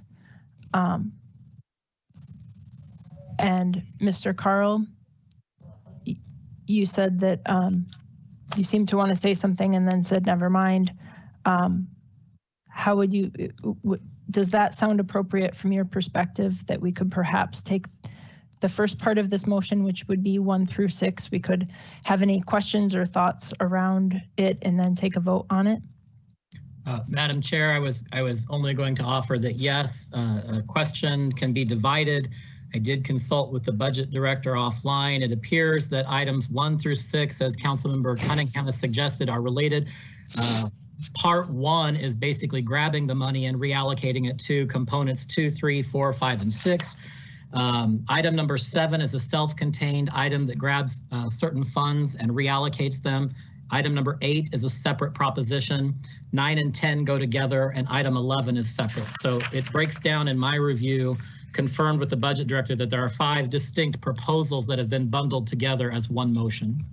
So it could be pulled apart that same way. Okay, so I'm going to suggest to my colleagues and ask them to get in queue and give me their disagreement on it, if there is any, to start this motion by taking parts 1 through 6 together.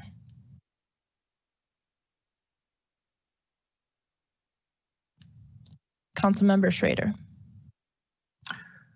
Thank you, Madam Chair. I mean, I have no opposition to breaking it up, especially if that's okay with the authors. I do think this proposal, and maybe I should just start out just by thanking the authors for all the time that they've put in. A lot of this just plays off of each other with a focus on reducing crime and getting people the help they need. You know, for me, looking at this proposal, it really expands our public safety system, and that is what we've heard throughout the city. Business as usual is just not working for anybody. Something I'm sure my colleagues have heard as well, and what I hear here in Ward 11 is that community members are concerned about crime and safety, as well as the lack of police presence, as well as the fear of police. The people of Minneapolis deserve a better than a one-size-fits-all approach to public safety, and I really think this whole proposal together gets there.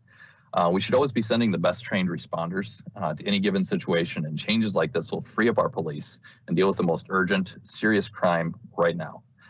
With numerous breaches of trust between the public and MPD, the latest of which being the murder of George Floyd, we really need to be proactive and intentional about how we're solving these problems before they cause more harm to our communities. I think our needs have evolved, and our public safety system needs to evolve as well. So again, I think we can go line by line if that's where my colleagues are, but I really think it loses something by not looking at this as a whole. Thank you. I do appreciate that. And I do think that on the whole, I'm hearing and have heard for many weeks, general agreement to do these things. I think that there's a misunderstanding. Nobody wants to slow down this work. There are some competing ideas here, but there is no difference in the timing of how these things would roll out. There's just a different sense of how we would best get these done. So I'm going to just put forward that the motion, or in motion 3, I'm going to put forward the first 6 parts of it together and just see if anybody has any very specific, questions or comments on it. Councilmember Bender. Thank you, Madam Chair. I just wanted to note you referenced this item before because of my question that was responding to some comments, but I do think those comments were responding to a motion that's coming later. And actually there's a couple that are related. And so I've heard basically every council member or many council members say, I support this, just not the source. So are these intended to come as amendments to the source, or because I think it's a little odd for the public to hear us talking about the sort of unnamed, I mean, we should just have the conversation about the alternative sources that folks are planning to propose, because it really does have a very dramatic impact on the potential success of the real proposal that we have made. So I appreciate what you're saying. The difficulty in going through and amending an 11-part amendment with different types of substitutions and such is that it's a very complex motion.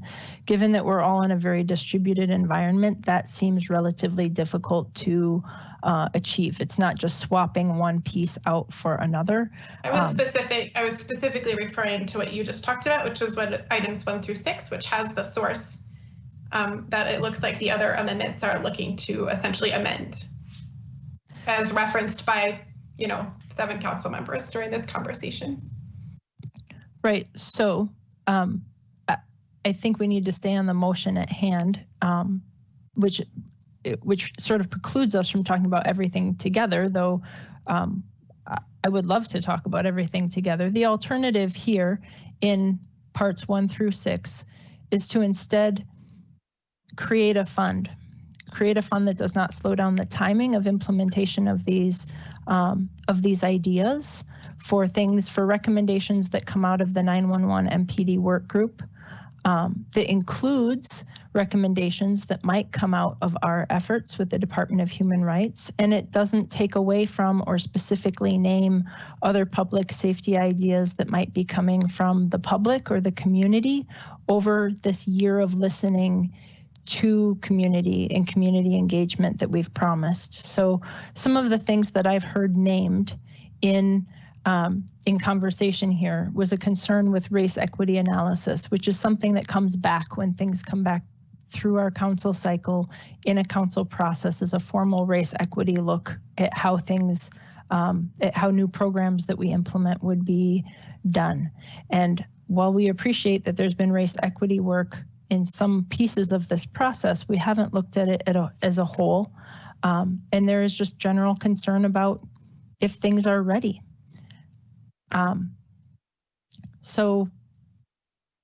Sorry, there are so many people trying to reach out and point out things. What I am hearing from the budget director is that items 1 through 6 our one funding source that for this amendment number 3, and these authors break things up in some different ways. An alternative to that would be this motion 4, which doesn't specifically name all of the things and only the things that would be funded through it, but invites other ideas. It invites there to be more money for some of the ideas that you have in amendment number 3 without necessarily having to tie down an exact number and figure at this point in time. I'm going to call on the budget director to help to explain this a little bit better than I can, because I can see he already is trying to explain it to me.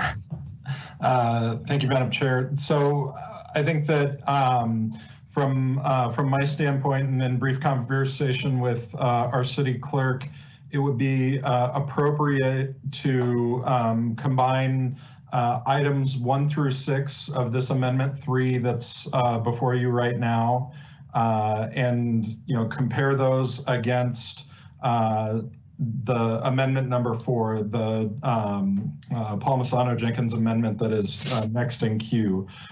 Even though those 2 items are not equal, as you said, they are both the 1 through 6 package of amendment 3 and all of amendment 4 are both internally balanced. And though they speak to many of the same things, they are not entirely overlapping. So items 1 through 6 of amendment number 3 also include expansion of staffing and programming in the Office of Violence Prevention, whereas the amendment number 4 speaks more broadly to creating a pilot fund to be able to pilot many of the initiatives of the 911 MPD work group or the recommendations from the Minnesota Department of Human Rights. And the other primary difference between the 2 would be the funding, the duration of the funding, motion 3 being ongoing, motion 4 being one time. Thank you. There's other components of motion number 4 to speak to today. One of them would be putting in a future financial direction for ongoing funding for the mental health pilot and those kinds of things. But wanting to stick to and honor the Safety for All amendment because it has had so much discussion, including last night in the public hearing, perhaps I will just continue through the queue and make sure that I am hearing. But I think we are at this point in time discussing parts 1 through 6 of amendment number 3. Councilmember Schrader, I had thought that you were done before, but did you still have things to add? Yes, I do, Madam Chair. One, just I know that my amendment that's coming up in number 6 does directly speak to number 1 through 6. I know that I've heard from a lot of my colleagues that a lot of the issue really is where the money is coming from, and I offered number 6 as a middle ground compromise. I think that this is something that will allow our officers to remain responsive in the next year, but it'll also add critical accountability and transparency measures to that. And so, you've heard me for months be asking for more accountability for plans and results from MPD. And, I think that this amendment, if we take this right now as we're looking at number 1 through 6, is a way to really kind of bring people together, to have this be a solution that is going to work for everybody, that is going to do what I keep hearing about, the both and of being able to, one, make sure that we have officers out there now, and then be very clear about committing to this new path of making sure that we have an alternative to the police and every response. And what I would add to that both and that really hasn't come up that much is accountability. That is something for me that has completely been missing. We had an officer, Officer Chauvin, sit on the neck of George Floyd, and that was our officer. We need to be able to hear what MPD has been doing, what they're doing to hold themselves more accountable, and how they're able to work with their officers to make sure we have the police force and the protection we all want and deserve in this city. So I did want to talk about that maybe as a amendment to put into this. I'd be, if the authors are open to that, or if my colleagues think that's a better way to talk about the 1 through 6, I am very open to that. Okay, I appreciate that. I need to go back to Councilmember Johnson. Councilmember Johnson, I'm sorry, I must have lost you in the queue before. No worries. And this is actually my first time with the headphones. Can you hear me okay on this? Okay, I thought it might get better quality with this. So we're talking about 1 through 6. You know, everyone keeps talking about the source is really the key component here, the questions that it's revolving around. And so, you know, I would be very disappointed if we did not move 2 through 6 today. And so really my questions are focused on the source here and also just talking through these kind of competing ideas around source as well. And so maybe I'll skip over A right now, but talk about B, C, and D just to get more information. So B, $230,000 from contractual service accounts in the Mounted Patrol Unit. I sent an email to MPD, our liaison, asking for what the impact would be. I have not heard back. Is somebody from MPD on the line that can help us understand what is the impact of sourcing from this? Because I literally have no idea. Is it going to mean we no longer have mounted patrols? Is it, you know, a reduction? Is it, what is it? What's the impact? So somebody from MPD on the line? I would ask Director Intermill if he might know, or if he wanted to point to somebody. Madam Chair, I would defer to the department to speak to any direct programmatic impacts. Do we have anyone from the department that can speak to the Mounted Patrol Unit and taking money from this account? Chair Palmisano, this is Robin McPherson, Finance Director for the MPD. Thank you. And yes, I am, and I'm on my phone, so I apologize if the connection's not that great. And I would ask that the chief, who I believe is on the line as well, jump in from an operational standpoint too, if I miss anything. The $230,000 basically takes into consideration the rent that we pay out at the stable. It also includes vet fees, the horseshoeing, and I'm sorry, I always mispronounce that word because I'm not a horse person. So I'll just leave it at that. The dollar amount that is quoted here, I'm a little fuzzy on when I look into our records. And so that's something that I've had asked for from the budget department just an hour ago when I saw this. So I can't quote everything, but those are the basic points of this, that we would lose those dollars. So for all intents and purposes, assuming, and it would be very difficult to replace those dollars from another fund, that would likely be the end of the Mounted Patrol. And how much is the Mounted, how much is that right now, the total Mounted Patrol? The Mounted Patrol right now, I believe, is right around just under $800,000 in total, but a lot of that is personnel, or a portion of that is personnel, and those would be moved to other places. And then another portion of it is allocated service charges, which again would be moved to other places within the MPD. So the true savings on here from, assuming this number, this 230 is correct, the savings would be 230,000. What this doesn't look like it takes into consideration, and which is why I wanted some of the backup, is that the stable, actually the contract that we have, which is with the Shriners, the contract has a $50,000 penalty clause for breaking the lease early. So on top of this 230, we would be paying out then a $50,000 fee for breaking the contract. Thank you. And maybe this is more directed at the chief, but could you share the operational case for having a mounted patrol unit? I mean, we've talked about a lot of things with police. I haven't really gotten into discussion or details about the mounted patrol. So this is learning for me and hopefully for those that are watching in the public, so that we can just better understand this and the impact being proposed here. Good afternoon, Madam Chair. Councilmember Johnson, thank you so much for the question. Mounted patrols, certainly here in Minneapolis and around the country, have been a part of operations to really two fronts. One is certainly for any sorts of large-scale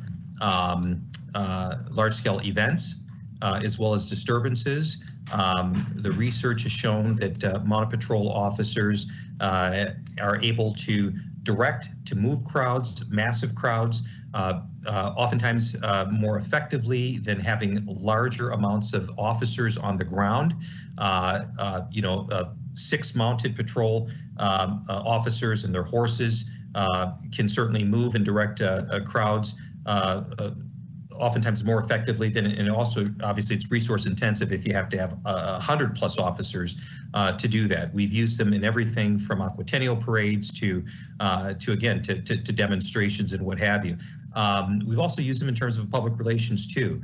Some may recall our mounted patrols, whether they're going through and doing community service or beats along Broadway Avenue or Nicollet Mall. Schools have come out during open houses and those types of things. So it's also been both part of operational for large-scale events as well as public relations in terms of building relationships with our communities. And so Minneapolis, along with other departments across the country, have utilized the expertise of these mounted riders to help us under those circumstances. Gotcha. Thanks for answering that question. Others might have follow-up on that one specifically, but I guess I can move on from that. I mean, I will say, when you think about the utilization of it, it seems like it's something that is used for special cases more so than kind of like a day by day. So there is that trade-off, obviously, like you mentioned, Chief, of you'd have 6 additional, or you'd have 6 officers on mounted horses versus perhaps like 100 other officers, which is obviously more resource intensive. But then there's a trade-off kind of on the time element too around that to think of. So good information to have and to think through. On item 1C, this $230,000 reduction to the co-responder program, I would like maybe the authors could help me understand this a little better, because my understanding is that this is for specifically a use case where you have somebody experiencing a mental health crisis and they may, for instance, be armed with a weapon, that sort of thing. And so, we do have a co-responder program. This is about expansion of that. So I guess the question in my mind is, if this item is eliminated, does that mean for these very tenuous circumstances when we have an incident like that, that we would essentially be then only sending officers rather than sending officers with mental health professionals that might better be able to help de-escalate the situation? Can I understand the thinking more on that from the authors? I'm going to ask Fletcher to go ahead and speak to this. Councilmember Fletcher. Thank you, Chair Palmisano. So we did not cut the co-responder program that exists because we know there's going to be a ramp-up period and we don't want to end up without a mental health response. We do see something positive about the co-responder model as a step into mental health response. But eventually we do see the mental health response that we're implementing this year as a replacement for the co-responder model. The goal is not to have co-responders and mental health response, but to have a mental health response that can call for backup and that can collaborate with NPD, where NPD is sent to a call, so that they're working hand in hand, just in the same way that EMS and NPD call each other when they need each other. Fire and MPD call each other when they need each other. The idea is the mental health gets separated out. So we did not cut the existing co-responders because we want there to be a smooth transition where there's not a gap in service, but we did think that it was a better use of the money to expand the co-responder model, since we frankly envisioned, once we've got proof of concept, we're out in the field and have data to support that model is working, that we would phase out the co-responder model entirely. I think the idea here is that if there's such a small number of calls where there would be danger involved, where you would need to send an armed response. It's a very small percentage of the EDP calls, and so there would not be enough of a call volume to justify having a separate program for those calls. So the idea is really to create collaboration between a new unarmed mental health response and for MPD to be able to work with them so that they can handle the variety of calls that come in. I really appreciate that response. I guess a follow-up question on that is what these proposals contemplate, and what I support is advancing this work as recommended around standing up the pilot around mental health response. And then we want to learn from that and be able to quickly scale out.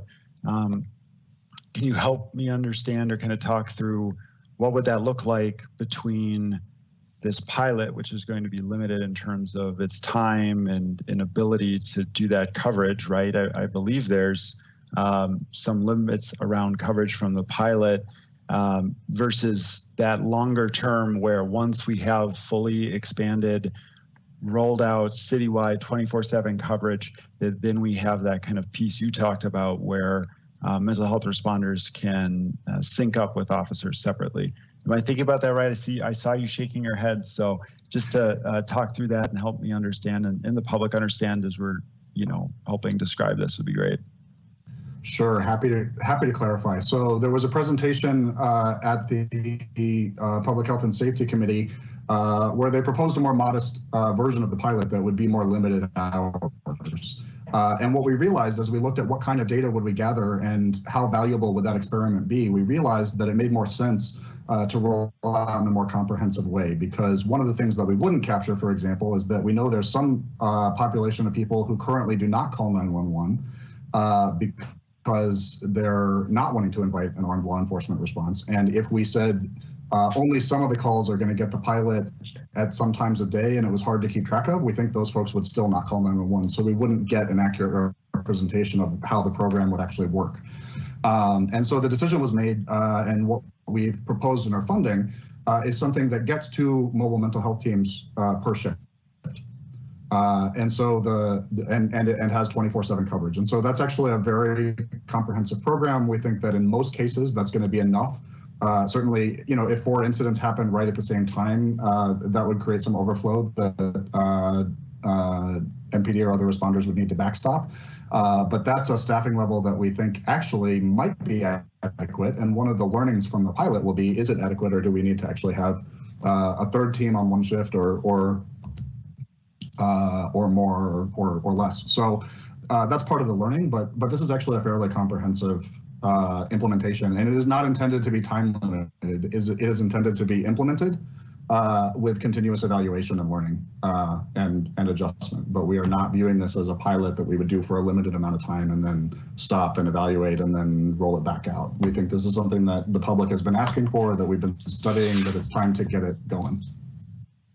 Thank you. I appreciate that. I know one of the groups that reached out and is really supportive around expansion of the co-responder program was Communities United Against Police Brutality. At least that was my understanding from our conversation with them.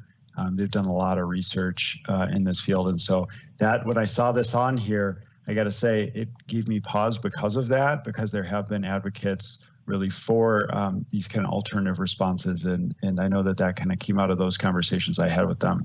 Can I just jump in very quickly to follow up on what Councilmember Fletcher said? So this proposal is responding to the advocates who've asked for less law enforcement related to mental health response. So the advocates that council members have referenced as evidence that this isn't ready to implement are asking us to even further reduce the amount of law enforcement or related, even EMT related staff that are part of this program to have 100% purely only mental health response. And so that is something that I don't want to speak for them, but my understanding is that not all the sort of staff who've been involved in this very careful, long process were comfortable with. So I think the idea was to try that out and to also try out some of the more established programs like the COPE program at the county, which does have more partnership with law enforcement. Councilor Cunningham mentioned, so I'll just read that the co-responders don't respond to the kinds of calls that you were talking about. They are really a mental health service call that includes law enforcement today, but they don't go to calls that are perceived to be any kind of dangerous situation. And I felt like I had one, and the mental health response proposal also includes 2 folks in 911 so that when you call 911, instead of just talking to a dispatcher, there's a mental health person embedded in 911 who can, in real time, when you call 911, is trained to respond to your mental health emergency. So with the county's pilot that they have had ongoing for when you call 911 in suburban Hennepin County, they've had really great success with this because some of those calls can just be handled over the phone, and also they have the expertise to really assess. So one of the things why it's called a pilot, even though it is intended to be an ongoing commitment to mental health service, is there's a question: how many 911 operators should we have that are mental health trained? Our proposal also includes training for all of the mental health, all of the 911 operators who will be answering the phone. So it's a question of where is the investment the best, so that when you call 911 at the very first communication point with the city, that you're getting the very best service if you're calling with a mental health call. Thank you. I appreciate that. And I know, Madam Chair, I'm being cognizant of time. There are a lot of questions around this. I think they're important questions to ask.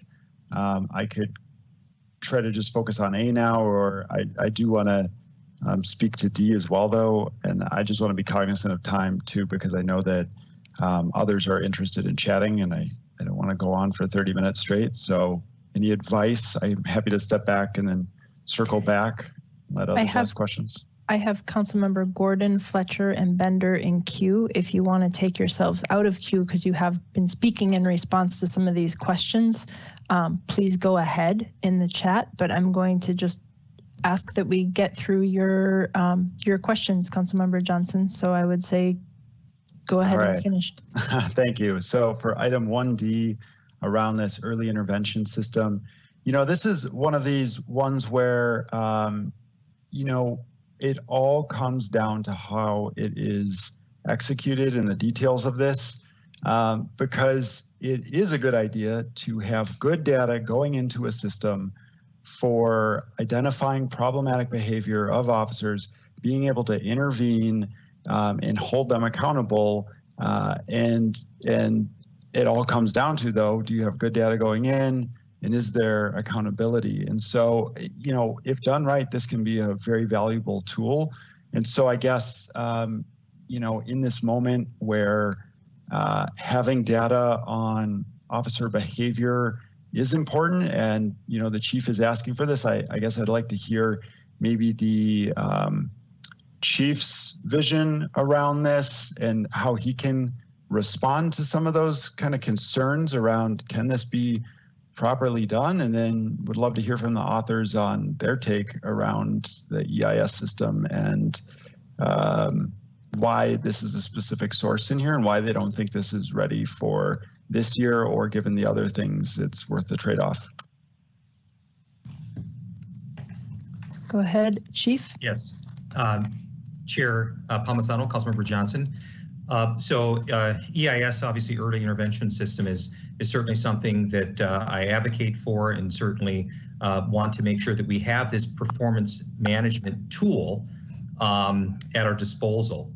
And one of the things that I've spoken about in the past year is that really having a robust data analytic software to do this, to track this real time, is important, as opposed to oftentimes just relying upon that particular supervisor who may get transferred at some point, or the officer goes to another assignment or unit.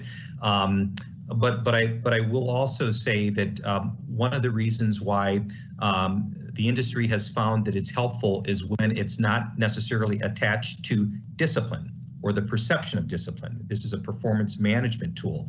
And so it is also important for those folks who are working with those employees who know some of the nuances to the industry. It's important that it stays in their shop. I think it would be, it is very different. Most of these performance management tools oftentimes don't transfer that mechanism of monitoring to another agency that may not necessarily know all the nuances to the job, to the work. It is something that I would certainly want to have a conversation, and I don't want to make any assumptions here, but I would certainly want to have a conversation with the directors of the Civil Rights Unit to see, one, if they're familiar with that type of programming and performance management, how much that would add to their plate. But again, it is not, I want to be very clear, it is not something that is supposed to be looked upon as disciplinary. As it was mentioned earlier, these are things to look at an employee to help support them, if it's coaching, if it's training, those types of things. And that was one of the things that really creates the buy-in from the rank and file, is that it's looked upon purely as a performance management tool.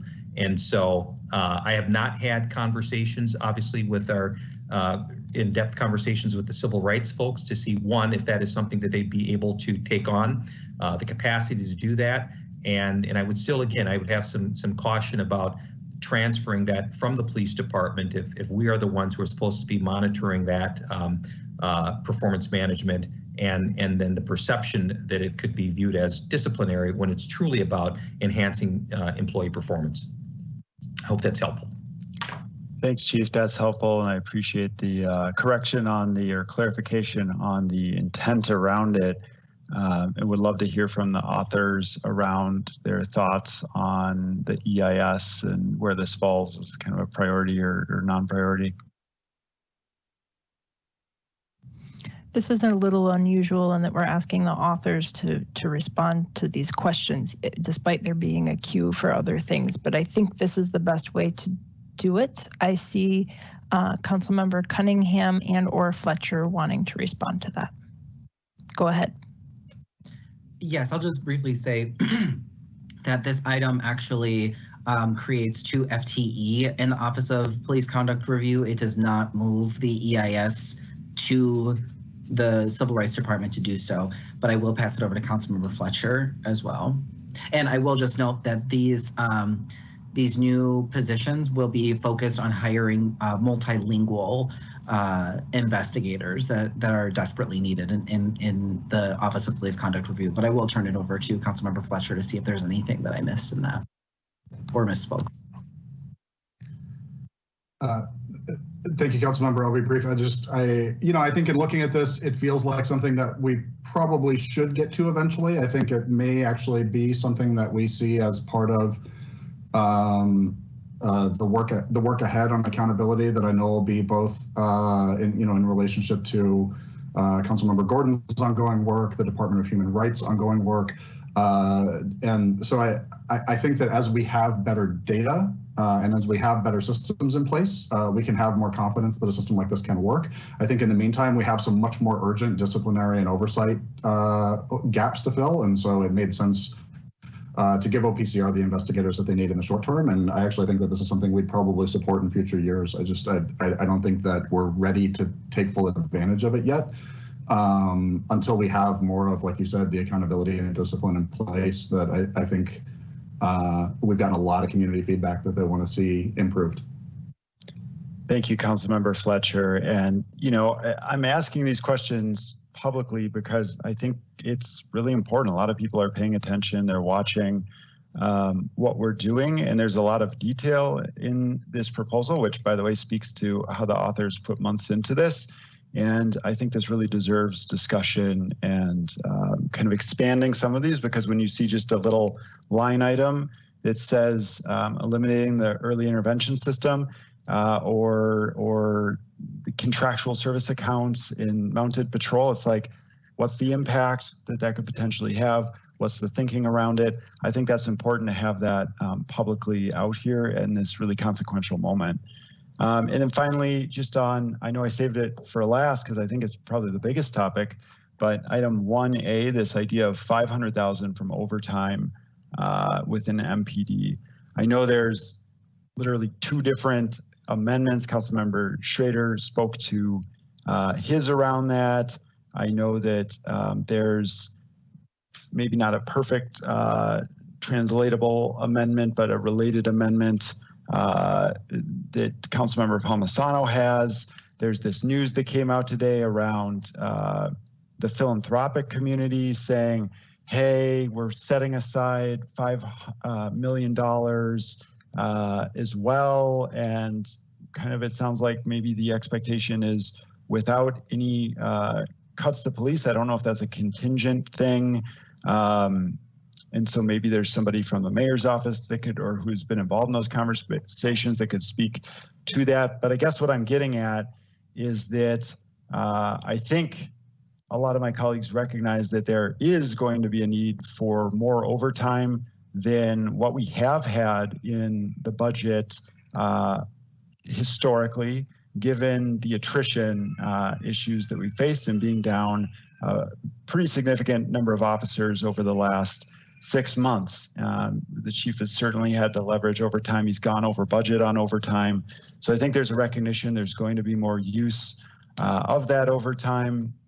And then there's also this thought of, you know, could you have as an alternative, and I believe this is in the spirit of Councilmember Palmisano's motion, this idea of a $10 million fund for this work, $5 million coming from, I believe, interest earnings on investments or something like that, that maybe we could hear from either Councilmember Palmisano or Micah on, coupled with this philanthropic funding, and that could actually advance a lot more work. And so I think that's really where a lot of the conversation will probably end up over the next few speakers, is this question of the different trade-offs by looking at these different sources of funding around that 5 million specifically, and probably some of these other components. But how do we really maximize the outcome of driving this work around transforming public safety? How do we get even more pilots off the ground? And is there a way to kind of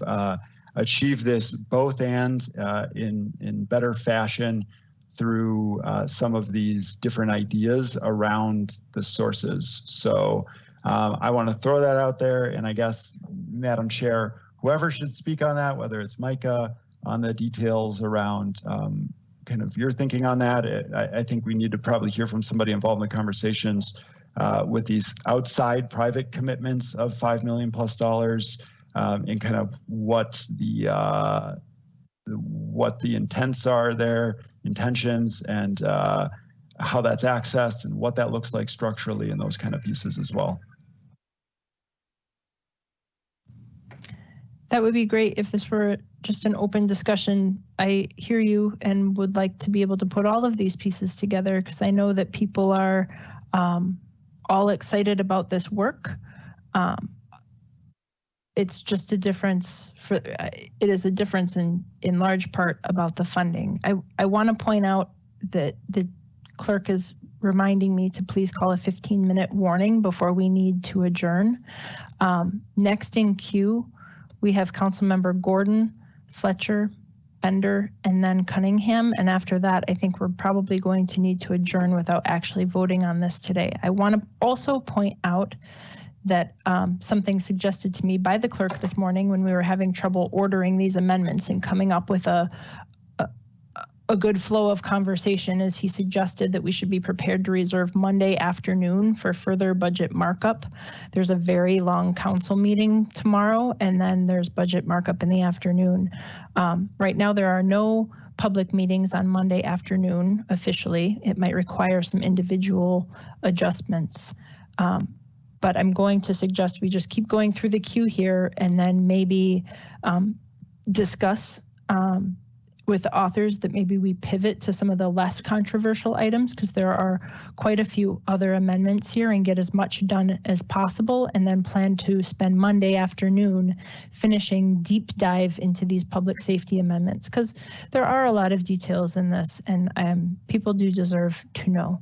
So Councilmember Gordon, did you still want to speak? Yes, I certainly did, and I can try to be brief, but I think it's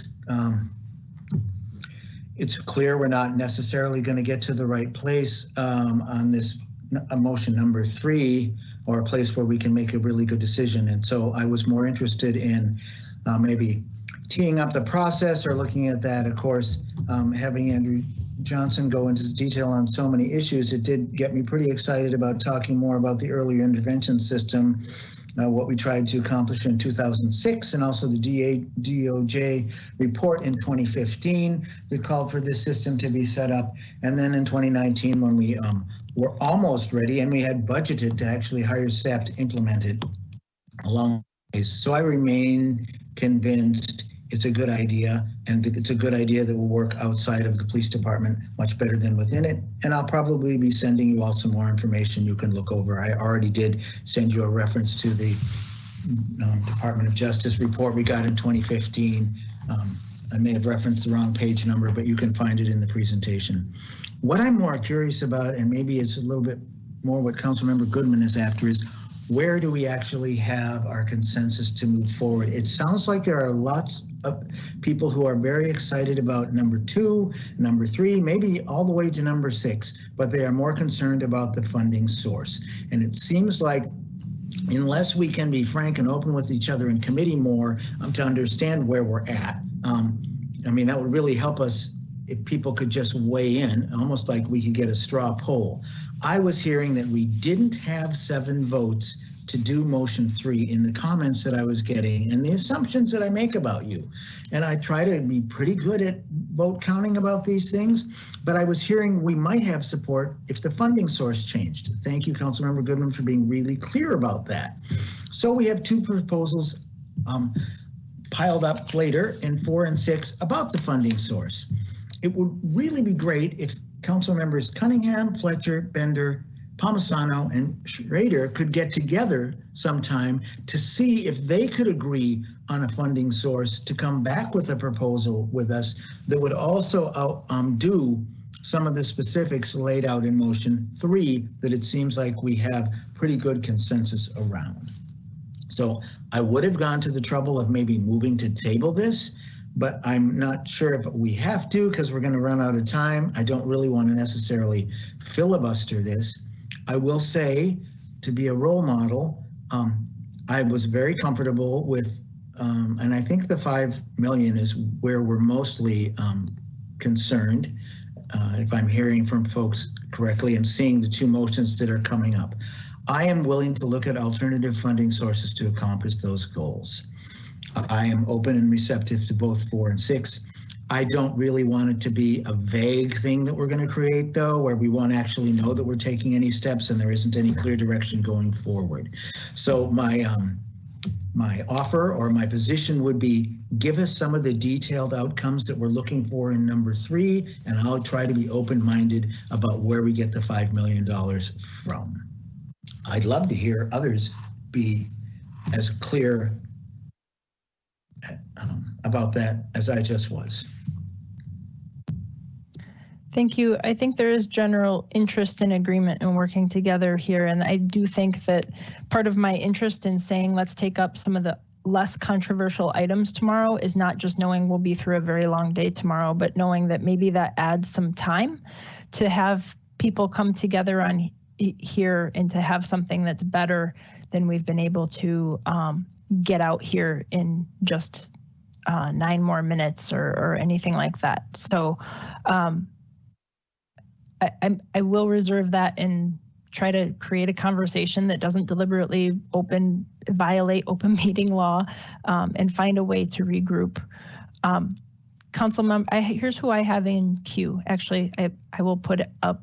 Mr. Clerk, we have 4 more people in queue and 9 minutes left to go. What do you suggest? Madam Chair, I was simply going to summarize where I thought I heard the consensus of the majority of the body, and that was for Friday's markup session, given the potential for a very long council session with a new closed session that was added, that we would focus on the remainder of the amendments that are not necessarily tied to public safety and the safety for all proposal, which includes multiple proposed amendments within it, the 5 as we discussed today.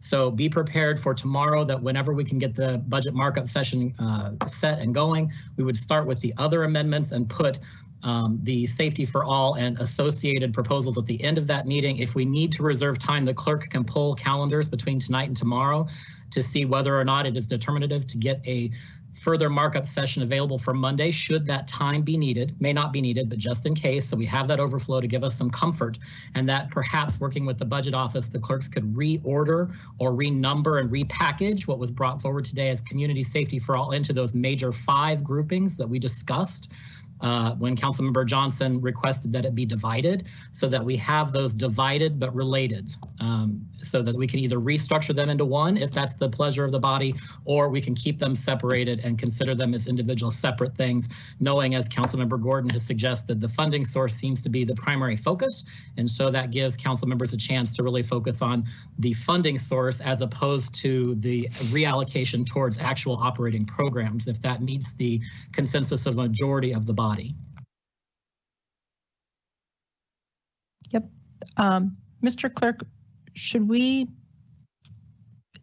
when you say the consensus of the body, I will just say that I think is a great intention, and I think that's a good way to move forward. Does anybody object to that? You're not suggesting we have to take a formal vote on that. I'm suggesting if there's no objection, certainly the chair can direct the staff to follow through on the proposal that I just outlined. Yes, that is my intention. Does anybody have anything they'd like to speak to about that part of it before we adjourn? I see somebody with a frown face, is all I know. Madam Chair, thank you. I do think we've had this long conversation, which I think would be really hard to follow for members of the public because they don't have the materials that we're referring to necessarily in front of them. We have 3 proposals related to funding violence prevention and the recommendations from our work group that was looking at moving work out of MPD. We have the original proposal, which is very detailed. It has the 11 items.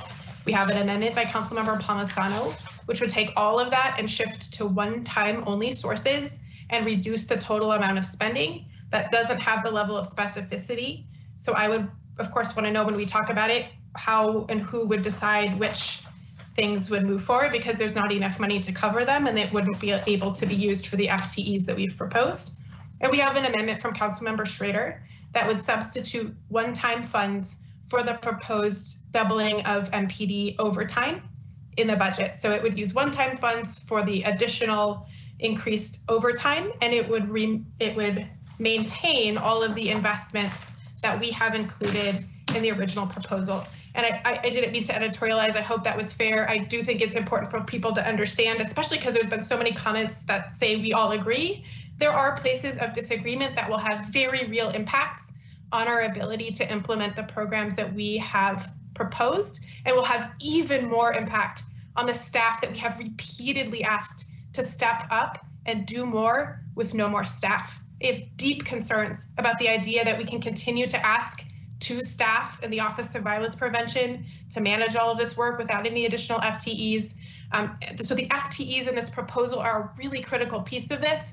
If our proposal fails, which it sounds like it might, I will look for other FTEs in the enterprise to fill those staff positions, because that is such a critical piece of the work. If this is a priority, then council members should support funding it, and I will look for other ways to find those FTEs. Thank you, Madam Chair.